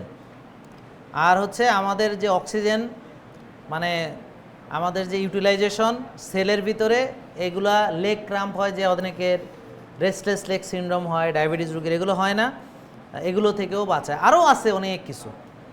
আপনি ঘাসে খালি পায়ে হাঁটলে হবে কি, ওই যে ওই নার্ভ, অনেক নার্ভ এন্ডিং আছে পায়ে, ওগুলো স্টিমুলেটেড হয়, বুঝতে পারছেন? তা আপনার সঙ্গে গ্রাউন্ডিং লাগবে না, নেচার লাগবে না। আল্লাহ ঘাস কেন দিছে? আপনার ফুট মেসেজ করার জন্য দিছে। আর আপনি জুতা পায়ে দিয়ে না ঘাসে হাঁটেন, জুতা খুলে হাঁটেন, বুঝলেন না? জুতার তলা মেসেজ করার জন্য আল্লাহ ঘাস দেয় না, ঘাস দিছে আপনার পাত তলা মেসেজ করার, বুঝছেন? তা আল্লাহ তাআলা সব কিছু দিছে অনেক সুন্দর সামঞ্জস্যভাবে। আমরা আসলে এই আধুনিকতার নাম করে সব উল্টাপাল্টা করতে আসছি। তাইলে এই কথাটা বললাম যে ওই যে লিভোকার্নিটিন, ওই যে শাটল হিসাবে কিভাবে কাজ করে, ওই যে মাইটোকন্ড্রিয়াতে, ওই যে কথাটা ওই একটু আগেই বলে ফেলছি। আর এই যে লিভোকার্নিটিন থেকে এই যে কীভাবে আপনার এনার্জি প্রোডাকশন হয়, এটিপি তৈরি হয়, হ্যাঁ, এবং কোএনজাইম Q10 ওই যে মাইটোকন্ড্রিয়ার ভিতরে এটাকে আপনার ফ্যাসিলিটেট করে। তো এইটাই আর কি, এই যে কোথায় করে, এই যে এখানে ইলেকট্রনটা দেয় সে, হ্যাঁ, এটিপি তৈরি করার জন্য। তো যাই হোক, ওই জটিলতা বোঝানোর দরকার নেই, বুঝবেন যে একজন এই মাইটোকন্ড্রিয়ার ভিতরে এল কার্নিটিন ওই ফ্যাটটাকে নিয়ে ঢুকায়, আর ওখান থেকে এনার্জি প্রোডাকশনে কোএনজাইম Q10 ভূমিকা রাখে। এবং এই দুটোই আছে গরুর খাসির মাংসে। মজা না? তাহলে যারা গরু খাসি খায় না, এগো হার্ট নাকি অনেক ভালো থাকে, কই যে পাইছে এগুলো? তাহলে এগুলো অস্বীকার করতে বলেন ওদেরকে যে এগুলো মিথ্যা। তো ওজন থেরাপি হচ্ছে আরও একটা ফাইনাল জিনিস, যাদের হার্টের প্রবলেম আছে, তাদের প্রেশার টেশার এগুলো একটু নর্মালাইজ করার পরে ওজন থেরাপিতে দিতে হয় O3, এতে অক্সিজেন ইউটিলাইজেশনটা ভালো হয়। যারা ওটা দিতে পারবে না, তারা অন্তত ভালো করে লবণ মেশানো পানি টানি খেয়ে টেয়ে গাছতলায় বসবে, বা গায়ে রোদ লাগাবে, গা দিয়ে ঘাম ঝরাবে, বা যারা বেশি রোগী তারা অক্সিজেন লাগাইয়ে রোদ্রে ঘাম ঝরাইতে হবে, অক্সিজেন দিয়ে বসায় রাখতে হবে, তাতেও কিছুটা কাজ হবে। যে অক্সিজেন নাকে লাগাইয়া 3 লিটার বা 3.5 লিটার বা 6 লিটারের নিচে আর কি অক্সিজেন নাকে লাগাইয়া, তারপর বা অক্সিজেন কনসেন্ট্রেটর পাওয়া যায় এখন, নাকে অক্সিজেন দিয়ে যারা সিরিয়াস রোগী তাদেরকে ভালো করে পানি টানি খেয়ে রোদ্রে বসার পর যে ঘাম ঝরবে, এভাবে কিছুদিন করার পর দেখবেন এই রুগীটা আস্তে আস্তে হাঁটতে পারতেছে, আস্তে আস্তে তার এনার্জি পাইতেছে, আস্তে আস্তে। এটাও আর একটা মানে সস্তা বুদ্ধি আর কি, যাদের ওজন থেরাপি দেওয়া। তো শশী হাসপাতালে ওজন থেরাপিটা আছে, আর ফার ইনফ্রারেড সোনাটাও ওখানে আছে, বুঝতে পারছেন? তো এগুলো আপনাদেরকে সব কিছু মিলাইয়া, হ্যাঁ, যে আপনার বডি থেকে অক্সিজেন ঢুকানো, ফার ইনফ্রারেড দ্বারা ওই যে হেভি মেটাল বের হয়, হ্যাঁ, এবং বডি থেকে ডিটক্সিফাই হয়, ঘামের মাধ্যমে এগুলো বের হয় বর্জ্য পদার্থ, আর অক্সিজেনটা বিভিন্ন জায়গায় গিয়ে গিয়ে এটা সেলটাকে অক্সিজেনাইজড করে, এনার্জি প্রোডাকশনে সহযোগিতা করে। আরও অনেক কিছু আছে, এগুলো আসলে বলতে পারতেছি না। তো মোটামুটি আপনাদের যেই বিষয়গুলো আজকে যতটুকু বোঝাতে চেয়েছি, আমার মনে হয় আপনারা বুঝতে পেরেছেন। কি বলেন, পেরেছেন তো নাকি?